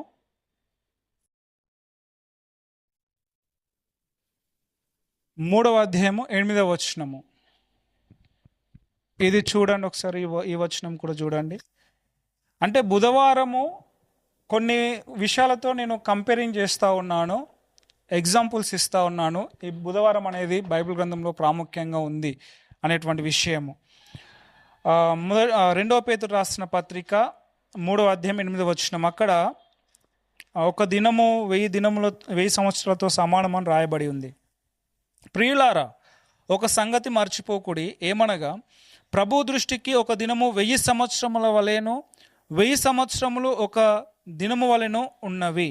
ఇక్కడ మనం గమనించినట్లయితే దేవుని దృష్టిలో ఒక దినము 1000 సంవత్సరములు, 1000 సంవత్సరములు ఒక దినముగా ఉన్నదని చెప్పేసి పేతురు రాస్తా ఉన్నాడు. ఇక్కడ దీనినే కనుక మనం గమనించినట్లయితే సో ఆదివారము మొదటి రోజు కనుక ఇక్కడ 4000 BC,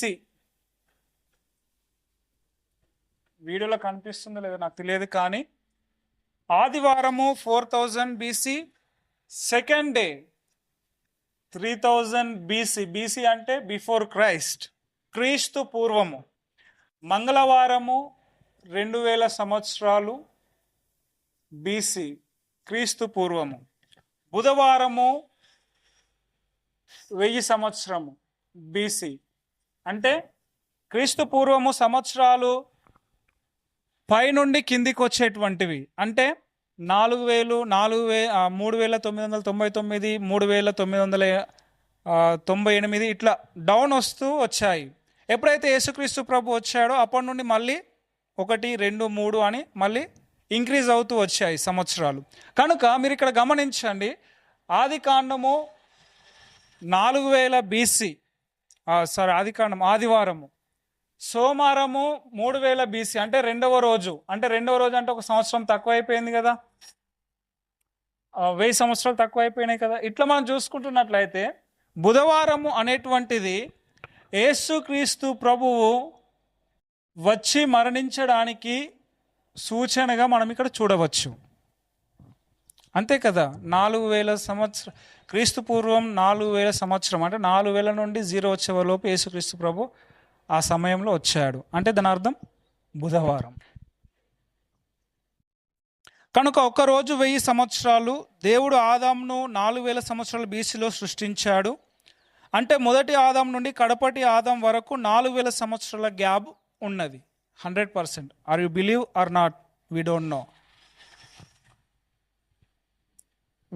no, and I don't care. Yesu ప్రభుతోనే క్రీస్తు పూర్వం, క్రీస్తు శకం అని చరిత్ర విభజించబడింది. 2 పేతురు 3:8 ప్రకారము ఒకరోజు 1000 సంవత్సరాలు ప్రభువు చూస్తే మిగిలినటువంటిది గురు 1000 years AD అంటే క్రీస్తు శకం, శుక్ర 2000 సంవత్సరాలు AD, శని 3000 సంవత్సరాలు AD. అంటే దాని అర్థం 4000, 3000 మొత్తం ఎంత? 7000 సంవత్సరాలు.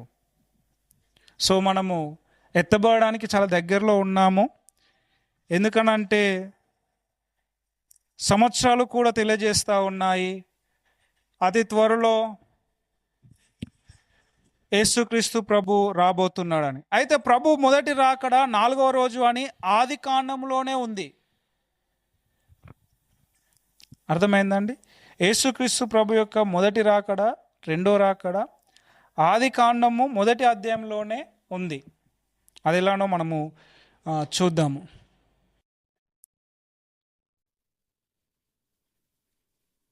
రైట్, కొన్ని వచనాలు చెప్తాను, మీరు చూడండి. ఆది కాండం 1వ అధ్యాయము 16వ వచనం ఇక్కడ రాస్తాను. ఆది కాండం 1వ అధ్యాయం 16వ వచనము, ఆ తర్వాత 19వ వచనం. ఇది నేను తెలుసుకున్నప్పుడు నాకు చాలా వండర్ అనిపించింది. ఒకసారి చూడండి, యేసుక్రీస్తు ప్రభువు ఏ రోజు వస్తాడు అది ముందుగానే బైబిల్ గ్రంథంలో రాయబడి ఉంది. ఆది కాండం 1వ అధ్యాయంలోనే రాయబడి ఉంది. ఆది కాండం 1వ అధ్యాయం 16వ వచనం. దేవుడు ఆ 2 గొప్ప జ్యోతులను అనగా పగటిని ఏలుటకు పెద్ద జ్యోతిని అంటే సూర్యుణ్ణి, రాత్రిని ఏలుటకు అనగా ఆ చిన్న జ్యోతిని, నక్షత్రములను చేశాను. భూమి మీద వెలుగిచ్చుటకును పగటిని రాత్రిని ఏలుటకును వెలుగును చీకటిని వేరుపరచుటకును దేవుడు ఆకాశ విశాలమందు వాటిని నుంచెను. అది మంచిదని దేవుడు చూచెను. అస్తమయమును ఉదయమును కలగగా 4వ దినము ఆయను. ఇక్కడ మనం గమనించినట్లయితే 4వ దినము ఏంటిది? బుధవారం. ఓకే, 4వ దినము బుధవారం. 4వ దినమున దేవుడు ఏం సృష్టించాడు? సూర్యుడు. ఓకే,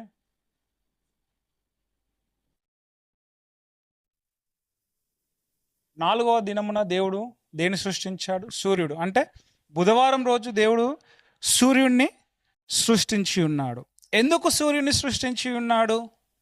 పగటిని ఏలుటకు, చీకటిని వేరుపరుస్తుంది వెలుగు. ఓకేనా?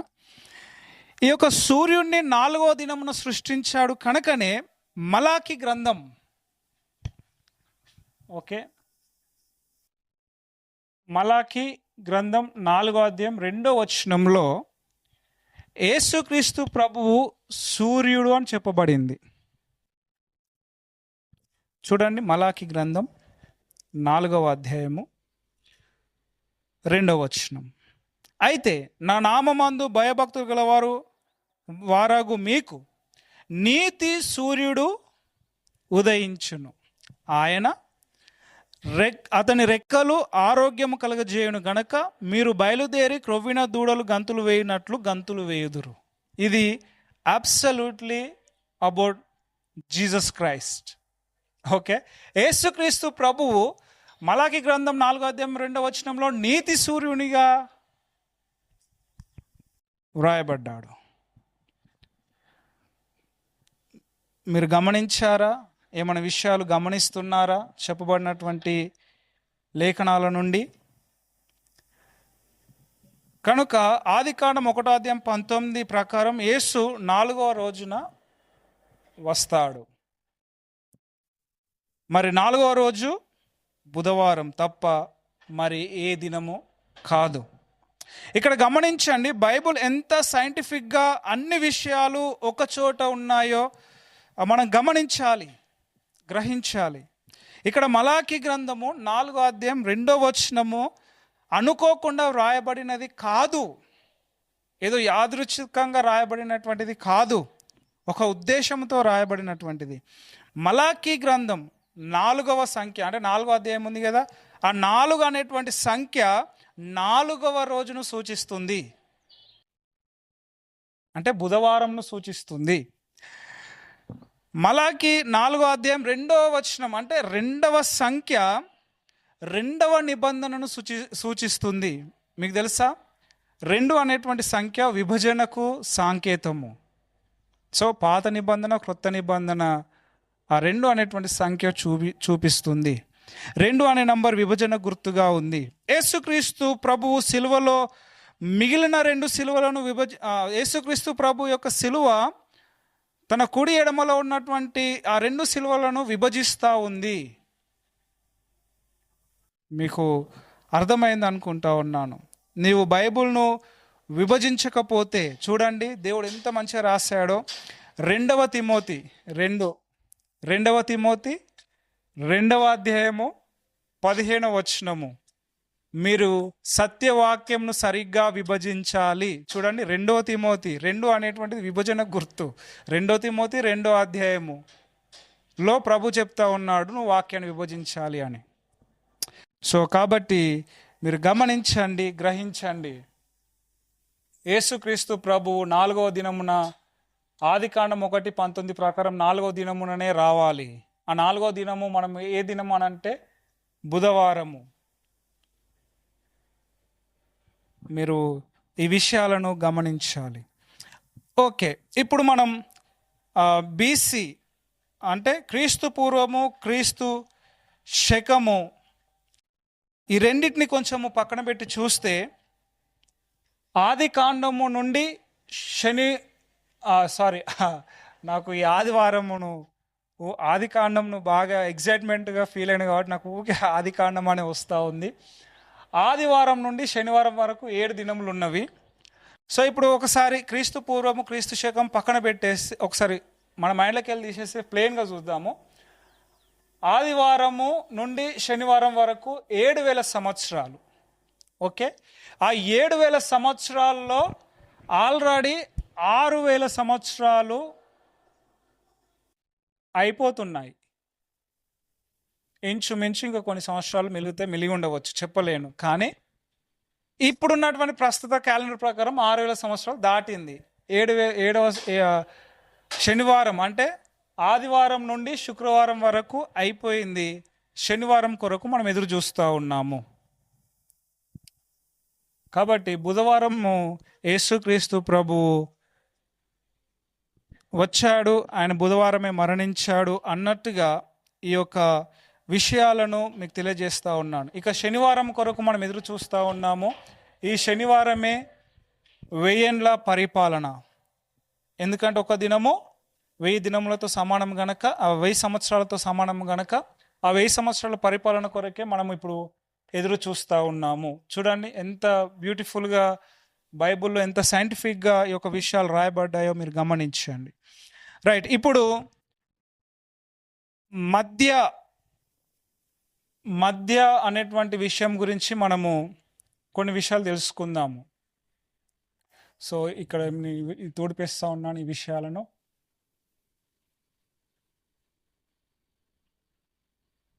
మధ్య అనేటువంటి విషయాలను ఇప్పుడు మనము కొన్ని విషయాలు మనం తెలుసుకుందాం. ఇక్కడ వాక్యము మధ్యవారం అనగా బుధవారం అని తెలియజేస్తుంది. ఓకే, చూడండి, బుధవారము తర్వాత 3 దినాలు ఉన్నాయి, బుధవారంకు ముందు 3 దినాలు ఉన్నాయి. అంటే బుధవారం అనేటువంటిది మధ్య వారము. దానియేలు గ్రంథము 9వ అధ్యాయం 27వ వచనం ఒకసారి చూడండి. దానియేలు గ్రంథం 9వ అధ్యాయము 27వ వచనం. అక్కడ అర్ధవారము అని ఉంటుంది, దాని అర్థం మధ్యవారము అని అర్థం. ఈ 62 వారములు జరిగిన పిమ్మట ఏమీ లేకుండా అభిషేక్తుడు నిర్మూలం చేయబడును. వచ్చినట్టి రాజు యొక్క ప్రజలు పవిత్ర పట్టణమును పరిశుద్ధ ఆలయమును నశింపజేయుదురు. వాని అంతము హఠాత్తుగా వచ్చును, మరియు యుద్ధ కాలాంతము వరకు నాశనం జరుగునని నిర్ణయింపబడెను. అతడు 1 వారము వరకు అనేకులను నిబంధనను స్థిరపరచును. అర్ధవారమునకు బలిని నైవేద్యమును నిలిపివేయును. సో అర్ధవారం అని అంటే బుధవారము. ఇది 2 తీరులో మనము అప్లై చేసుకోవచ్చు. ఒకటి వారాలకు అప్లై చేసుకోవచ్చు, తర్వాత 7 సంవత్సరాల శ్రమల కాలంలో మధ్యవారము అంటే 3.5 సంవత్సరాల తర్వాత అని మనం 2 తీరులో దీన్ని అప్లై చేసుకోవచ్చు. సో మధ్యవారము. సో ఈ యొక్క మధ్యవారానికి ఒక ప్రత్యేకత ఉంది. ఆ ప్రత్యేకతనే మనము ఇప్పుడు చూద్దాము. యోహాను సువార్త 19వ అధ్యాయం, యోహాను సువార్త 19వ అధ్యాయము 18వ వచనం. యోహాను సువార్త 19వ అధ్యాయము 18వ వచనం ఒకసారి చదువుదాము. చాలా డిస్టర్బెన్సెస్ మధ్య మధ్యాహ్నం నుండి నేను ఈ యొక్క వీడియోని రికార్డ్ చేస్తూ ఉన్నాను. ఇంచుమించు సాయంత్రం అయిపోయింది. సో లైటింగ్ కూడా చాలా తక్కువ అయిపోయింది. దయచేసి మీరు గమనించండి, మీకు కొన్ని విషయాలు సత్యాలు చెప్పాలనేటువంటి ఆశ. యోహాను సువార్త 19వ అధ్యాయము 18వ వచనం ఒకసారి చూద్దాము. చదవండి మీరు. అక్కడ ఈ వైపున ఒకరిని ఆ వైపున ఒకరిని మధ్యను యేసు నుంచి ఆయనతో కూడా 2 సిలువ వేసిరి. యేసు ప్రభువు కూడా మధ్య సిలువలో మరణించాడు.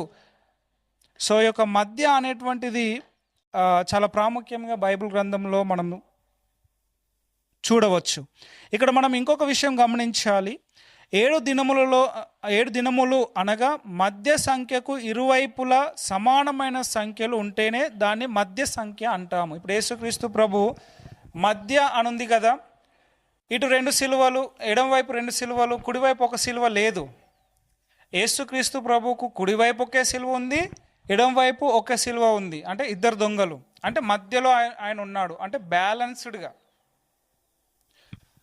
మీరు ఈ విషయాన్ని గమనించాలి. 7 దినములలో 4వ దినము మధ్య దినము. మనం గమనించినట్లయితే నేను ఇంతకుముందుకే చెప్పాను కదా, బుధవారానికి అటు 3 దినములు ఇటు 3 దినములు ఉన్నవి. మధ్య దినము బుధవారము. 4వ దినంకు ముందు 3 దినములు, తర్వాత 3 దినములు మనము చూడవచ్చు. ఇదే విధముగా దీపవృక్షానికి కూడా మనము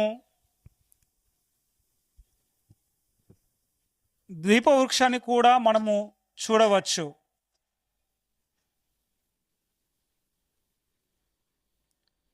నేను మామూలుగా వేస్తున్నాను దీపవృక్షము.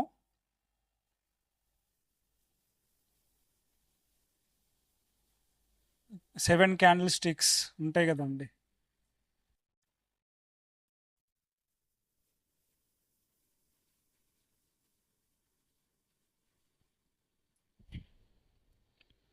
సో ఈ యొక్క దీపవృక్షము 7 కొమ్మలుగా ఉంది. సో దీనికి వాక్య ఆధారం ఏమైనా ఉంది అని అంటే నిర్గమకాండం అందరికీ తెలుసు, కానీ వాక్యంను చూడడము చాలా ప్రాముఖ్యము. వాక్యం చూసినప్పుడే మనకు తెలిసిన దానికంటే మరి ఎక్కువ విషయాలు మనకు అర్థమవుతాయి. నిర్గమకాండము 25వ అధ్యాయము 32వ వచనము. నిర్గమకాండము 25వ అధ్యాయం 32వ వచనం గురించి, 2వ వచనంలో దీపవృక్షము గురించి అంటే క్యాండిల్ స్టిక్, ఈ యొక్క దీపవృక్షము గురించి వ్రాయబడి ఉంది. మోషే ఏమని చెప్తున్నాడు ఒకసారి చూద్దాం. 25:32. దీపవృక్షము యొక్క ఒక ప్రక్క నుండి 3 కొమ్మలు, దీపవృక్షం యొక్క 2వ ప్రక్క నుండి 3 కొమ్మలు, అనగా దాని పక్కల నుండి 6 కొమ్మలు నిగుడవలెను. ఇక్కడ చూడండి, దీపవృక్షముకు కుడివైపు ఎడంవైపు ఇటు 3 కొమ్మలు, ఇటు 3 కొమ్మలు, మొత్తం 6 కొమ్మలు ఉండాలి అని మోషే చెప్తా ఉన్నాడు. అయితే ఇక్కడ ఒక ప్రశ్న, మరి ఈ యొక్క మధ్య కొమ్మ ఎవరిని సూచిస్తూ ఉంది? ఎవరు అసలు? 6 కొమ్మలు, 1 2 3, 1 2 3, ఈ 6 బ్రాంచెస్ ఉన్నాయి. మరి ఈ మిడిల్ బ్రాంచ్ ఎవరు? దేనిని సూచిస్తూ ఉంది? ఎవరిని సూచిస్తూ ఉంది? ఒకసారి చూడండి. ఇర్మియా గ్రంథము 23:5, 23:5 ఈ యొక్క వచనం చదువుతాను. మిగిలిన 2 వచనాలు చెప్తాను, మీరు మీ సొంతంగా చదువుకోండి. ఇర్మియా గ్రంథము 23వ అధ్యాయం 5వ వచనము. యెహోవా ఈలాగు ఆజ్ఞ ఇచ్చుచున్నాడు, రాబోవు దినములలో నేను దావీదునకు నీతి చిగురును పుట్టించెదను, అతడు రాజై పరిపాలన చేయును, అతడు వివేకముగా నడుచుకొనుచు కార్యము జరిగించును, భూమి మీద నీతి న్యాయములను జరిగించును. చూడండి, ఈ మిడిల్ బ్రాంచ్ ఎవరు అనంటే ఇది యేసుక్రీస్తు ప్రభువు. అర్థమైందండి? ఇంకా 2 వచనాలు. ఇర్మియా గ్రంథం 33వ అధ్యాయం 15వ వచనము, జకర్యా గ్రంథం 3వ అధ్యాయం 8వ వచనము చదివితే మీకు అక్కడ కూడా యేసుక్రీస్తు ప్రభు ఒక కొమ్మగా, ఒక బ్రాంచ్గా రాయబడి ఉన్నాడు. దీపవృక్షం మధ్యలో ప్రభు ఉన్నాడు. మీరు గమనించండి, దీపవృక్షంకు కుడివైపులో 3 కొమ్మలు, ఎడమ వైపున 3 కొమ్మలు దేనిని సూచిస్తూ ఉన్నాయి అని అంటే 3 దినములు ఎడమవైపు, 3 దినములు కుడివైపుకు సూచిస్తూ ఉన్నాయి. మీరు చూడండి ఒకసారి.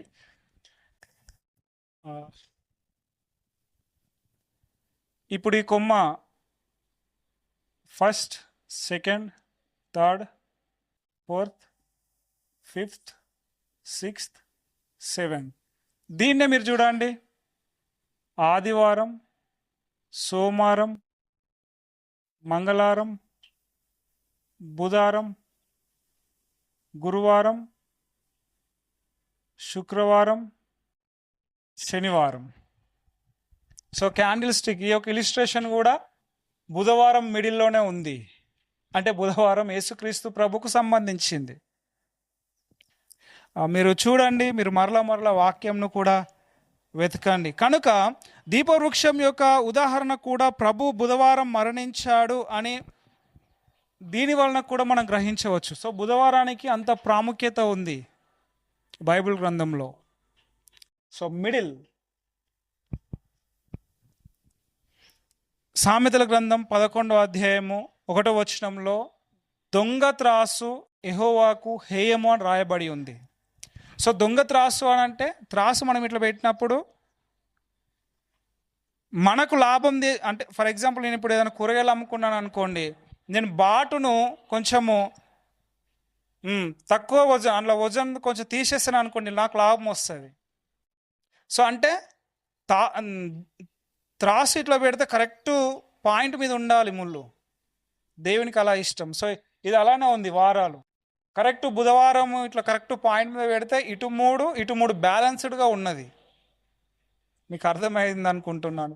కొంచెం నాకు చెప్పడానికి వస్తలేదు, కానీ మీరు నాకంటే జ్ఞానవంతులు, ఖచ్చితంగా మీకు అర్థమవుతుందని నేను సంతోషిస్తూ ఉన్నాను. సో ఇది యేసుక్రీస్తు ప్రభువు బుధవారం చనిపోయాడు అనడానికి కొన్ని ఉదాహరణలు.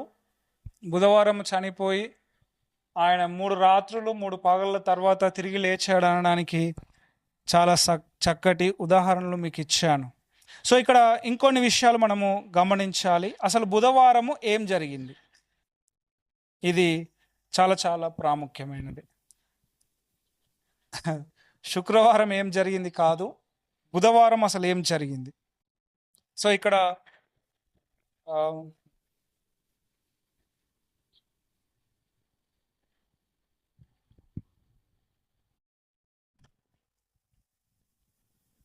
మీకు ఒక చిన్న మ్యాప్ లాగా వేసాను కదా. ఈ మ్యాపు యెరూషలేము, ఓకేనా,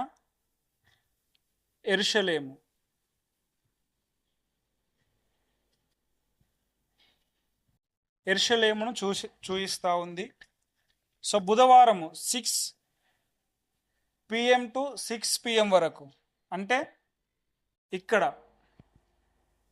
నుండి ఇక్కడి వరకు ఈ బుధవారం రోజు ఏం జరిగిందో మనం ఇక్కడ కొన్ని విషయాలను చూద్దాం. మత్తయి సువార్త 26:17 ప్రకారం మనం సిద్ధపరచు దినం గురించి చదివాం కదా. సో దేవుడు పస్కాను సిద్ధపరచండి, ఒక గదిని సిద్ధపరచండి అని చెప్పాడు కదా. సో ఆ గది అనేటువంటిది ఇక్కడ ఈ భాగంలో ఉంటుంది. మ్యాప్ కదండి, జస్ట్ మీకు అవగాహన కొరకు నేను చెప్తా ఉన్నాను. ఎగ్జాక్ట్ ఈయన ఉందా అట్లా కాదు. సో మ్యాప్ మనము జూమ్ అవుట్ చేస్తున్నా కొద్దీ చాలా చిన్నగా అవుతుంది. సో అట్నే అనుకోండి మీకు అర్థం కావడానికి. మత్తయి సువార్త 26:27 ప్రకారము దేవుడు పస్కాను ఇక్కడ ఉన్నటువంటి గదిలో ఆయన పొందిన తరువాత ఆయన కిద్రోను వాగు దాటి, ఇది తూర్పు భాగంలో ఉంది. కిద్రోను యెరూషలేముకు తూర్పు వైపులో ఉంది. సో ఇక్కడ తూర్పు వైపులో ఉంది. ఇక్కడ ఈ ట్రయాంగిల్ ఉన్నది ఏంటిదని అంటే గెత్సెమనే కొండ, ఓకేనా, గెత్సెమనే కొండ. సో యేసు ప్రభువు ఇక్కడ పస్కాను భుజించి ఆయన గెత్సెమనేటువంటి కొండకు వెళ్ళాడు. ఈయన ఇక్కడ భుజించింది ఎప్పుడు అని అంటే సాయంత్రము 6 గంటలకు, ఓకేనా. యేసుక్రీస్తు ప్రభువు భుజించిన తర్వాత గెత్సెమనే కొండకు తనను తాను చిత్తక్రాంతుడు దుఃఖక్రాంతుడై దేవునికి ప్రార్థన చేయడానికి ఆ గెత్సెమనేటువంటి కొండకు వెళ్ళాడు.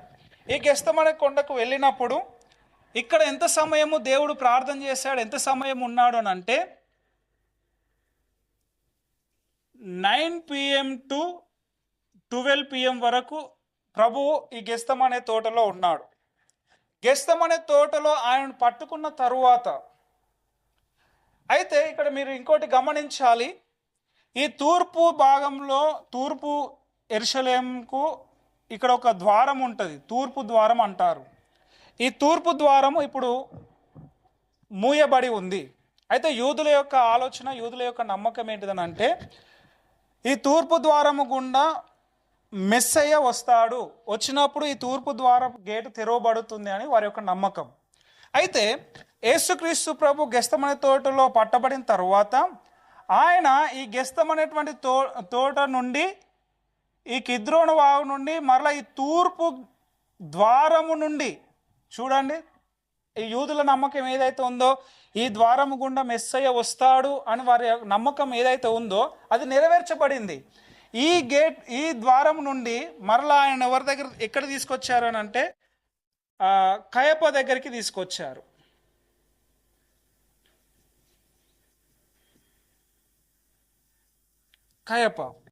ఈ కయప దగ్గరికి తీసుకొచ్చినప్పుడు ఉదయం 3 గంటల ప్రాంతంలో తీసుకొచ్చారు.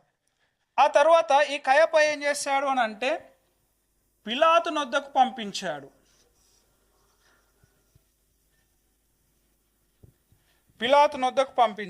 ఇది ఉదయం 6 గంటలు. అయితే ఈ పిలాతు ఏం చేశాడు? యేసుక్రీస్తు ప్రభును హేరోదు రాజు దగ్గరికి పంపించాడు.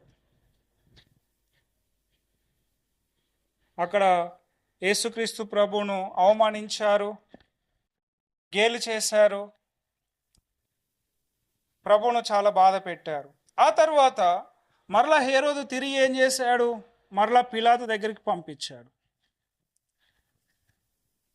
పిలాతు దగ్గరికి పంపించిన తర్వాత పిలాతు ఏమని చెప్పాడు? ఇదిగో మీ రాజు అని చెప్పేసి ఆయన స్టేట్మెంట్ ఇచ్చి మీరు వచ్చింది ఏదో తోచుకో, మీరు ఏం చేయాలనుకుంటున్నారో ఆయన చేసుకోండి అని చెప్పి ఆయన ఎటు పంపించాడనంటే యెరూషలేము బయటికి పంపించాడు. ఇక్కడనే యేసుక్రీస్తు ప్రభువును శిలువ వేశారు.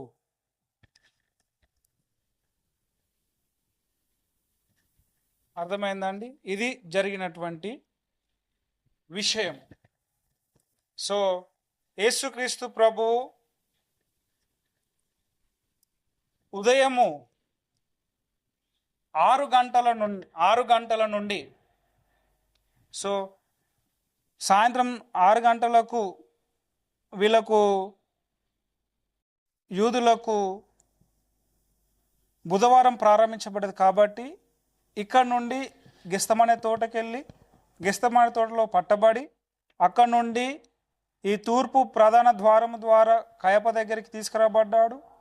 అక్కడ నుండి పిలాతు దగ్గరికి తీసుకుపోబడ్డాడు. పిలాతు నుండి హేరోదు దగ్గర పంపించాడు. మళ్ళీ హేరోదు తిరిగి పిలాతు పంపించాడు. పిలాతు మళ్ళీ 6 గంటలు 6 AM సిలువకు అప్పగించి యెరూషలేము బయటి ప్రాంతానికి తీసుకెళ్ళి ఆయనను సిలువ వేశాడు. అయితే ఇక్కడ మనము ఈ 6 గంటల నుండి ఉదయం 6 ఇప్పుడు మనం ఇదంతా చూసింది ఎక్కడనంటే సాయంత్రం 6 గంటల నుండి ఉదయం 6 గంటల వరకే ఈ పరిస్థితులను చూసాము. అయితే ఇప్పుడు ఉదయం 6 గంటల నుండి సాయంత్రం 6 గంటల వరకు ఏం జరిగిందో చూద్దాం. ఇక్కడ 6 AM మనం చూడవచ్చు. యోహాను సువార్త 19వ అధ్యాయం 14వ వచనంలో ఇదిగో మీ రాజు అని చెప్పేసి పిలాతు చెప్పుతాడు. అప్పటికే యేసుక్రీస్తు ప్రభువును కొట్టడము, అవమానించడము, దూషించడము ఇవన్నీ జరిగాయి.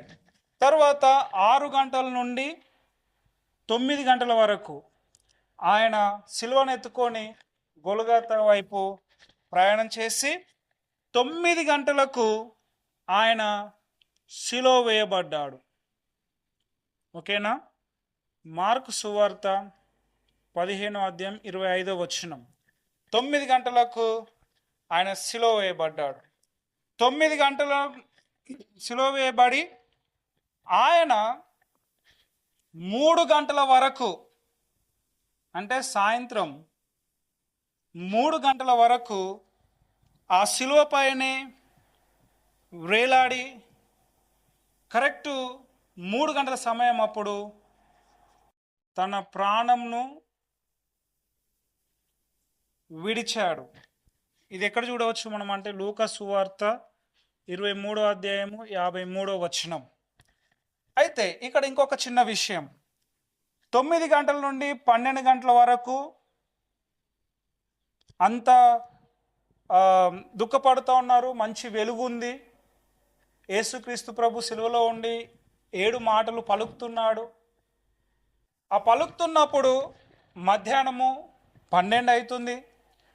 అయితే ఈ 12 గంటల నుండి 3 గంటల వరకు మొత్తము చీకటి కమ్మింది. లూకా సువార్త 23వ అధ్యాయము 44వ వచనం. మొత్తము చీకటి కమ్మింది. అయితే ఇక్కడ ఒకటి గమనించాలి మనము. ఆది కాండము 1వ అధ్యాయము 2వ వచనంలో చీకటి అగాధ జలముల పైన కమ్మి ఉండెను అనేటువంటి మాట ఉంది కదా. సో ఈ చీకటికి ఆ చీకటికి సంబంధం ఉంది. మీరు దీని తర్వాత మీరు స్టడీ చేయండి, పరిశుద్ధాత్మ దేవుని సహాయం అడగండి, ఖచ్చితంగా దేవుడు మీకు తెలియజేస్తాడు. సో సంబంధం అనేటువంటిది ఉంది. తర్వాత ఆయన 3 గంటలప్పుడు చనిపోయాడు.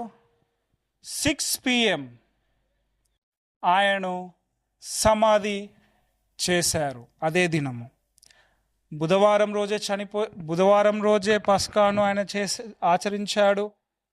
బుధవారం రోజే ఆయన గెస్తమనే తోటకు వెళ్ళాడు. బుధవారం రోజే తూర్పు ప్రధాన ద్వారం ద్వారా యెరూషలేముకు కయప దగ్గర తీసుకొచ్చారు. బుధవారం రోజే పిలాతు దగ్గర పోయాడు. పిలాతు నుండి హేరోదు దగ్గర పోయాడు. హేరోదు నుండి మళ్ళీ పిలాతు దగ్గరికి వచ్చాడు.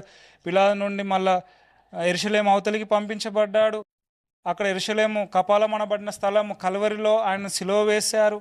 సిలువ వేసి ఆయన ఇంచుమించు 3 గంటల సమయం అప్పుడు ఆయన ప్రాణాలు వదిలాడు.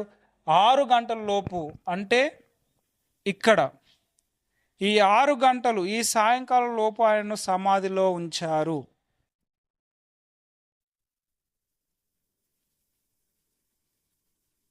యేసుక్రీస్తు ప్రభువు సమాధిలో ఉంచబడిన తర్వాత 3 nights 3 days తర్వాత ఆయన తిరిగి లేచాడు.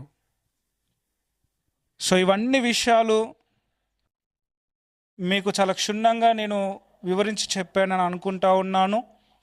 ఒకవేళ మీకు ఇంకా ఏమైనా డౌట్స్ ఉంటే కింద కామెంట్ సెక్షన్లో మీరు అడగవచ్చు, నేను మీకు తెలియజేస్తాను. అయితే కొంతమంది సో కాల్డ్ స్పిరిచువల్ పర్సన్స్ ఉంటారు కదండి, భక్తి వేరు అతిభక్తి వేరు. సో ఇలాంటి వారికి శుక్రవారమైన ఇంకా గుడ్డిగా నమ్మేటువంటి వారికి కొన్ని వచనాలు వారు నన్ను అడగవచ్చు. మత్తయి సువార్త 16వ అధ్యాయం 21వ వచనం ఒకసారి చదువుదాము. మత్తయి సువార్త 16వ అధ్యాయము. నాకు తెలిసి రెడీగా ఉంచుకొని ఉన్నారు కావచ్చు ఈ వచనాలు. కానీ ఈ వచనాల గురించి నేను తదుపరి వీడియోలో మీకు వివరణ ఇస్తాను. సో మీరు తొందరపడకండి, ఆతృత పడకండి, వాక్యంను నమ్మండి. మత్తయి సువార్త 16వ అధ్యాయం 21వ వచనం. అప్పటి నుండి తాను యెరూషలేమునకు వెళ్ళి పెద్దల చేతను ప్రధాన యాజకుల చేతను శాస్త్రుల చేతను అనేక హింసలు పొంది చంపబడి 3వ దినమున లేచుట అగత్యమని యేసు తన శిష్యులకు తెలియజేయ మొదలు పెట్టగా. అక్కడ 3వ దినమున ఉంది అంటే 3 పగళ్ళు 3 రాత్రులు కాదు. 3వ దినమున ఆయన లేచాడు అంటే శుక్రవారం ఒక దినం, శనివారం ఒక దినం, 3వ దినం ఆదివారమే కాబట్టి ఆయన ఆదివారం లేచాడు, శుక్రవారం చనిపోయాడు అని అంటారు.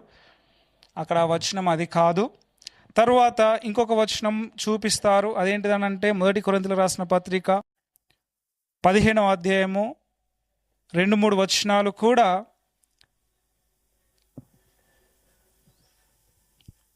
కొంతమంది ప్రస్తావించవచ్చు. మీరు దాన్ని అంగీకరించి దాని అందే నిలిచి ఉన్నారు.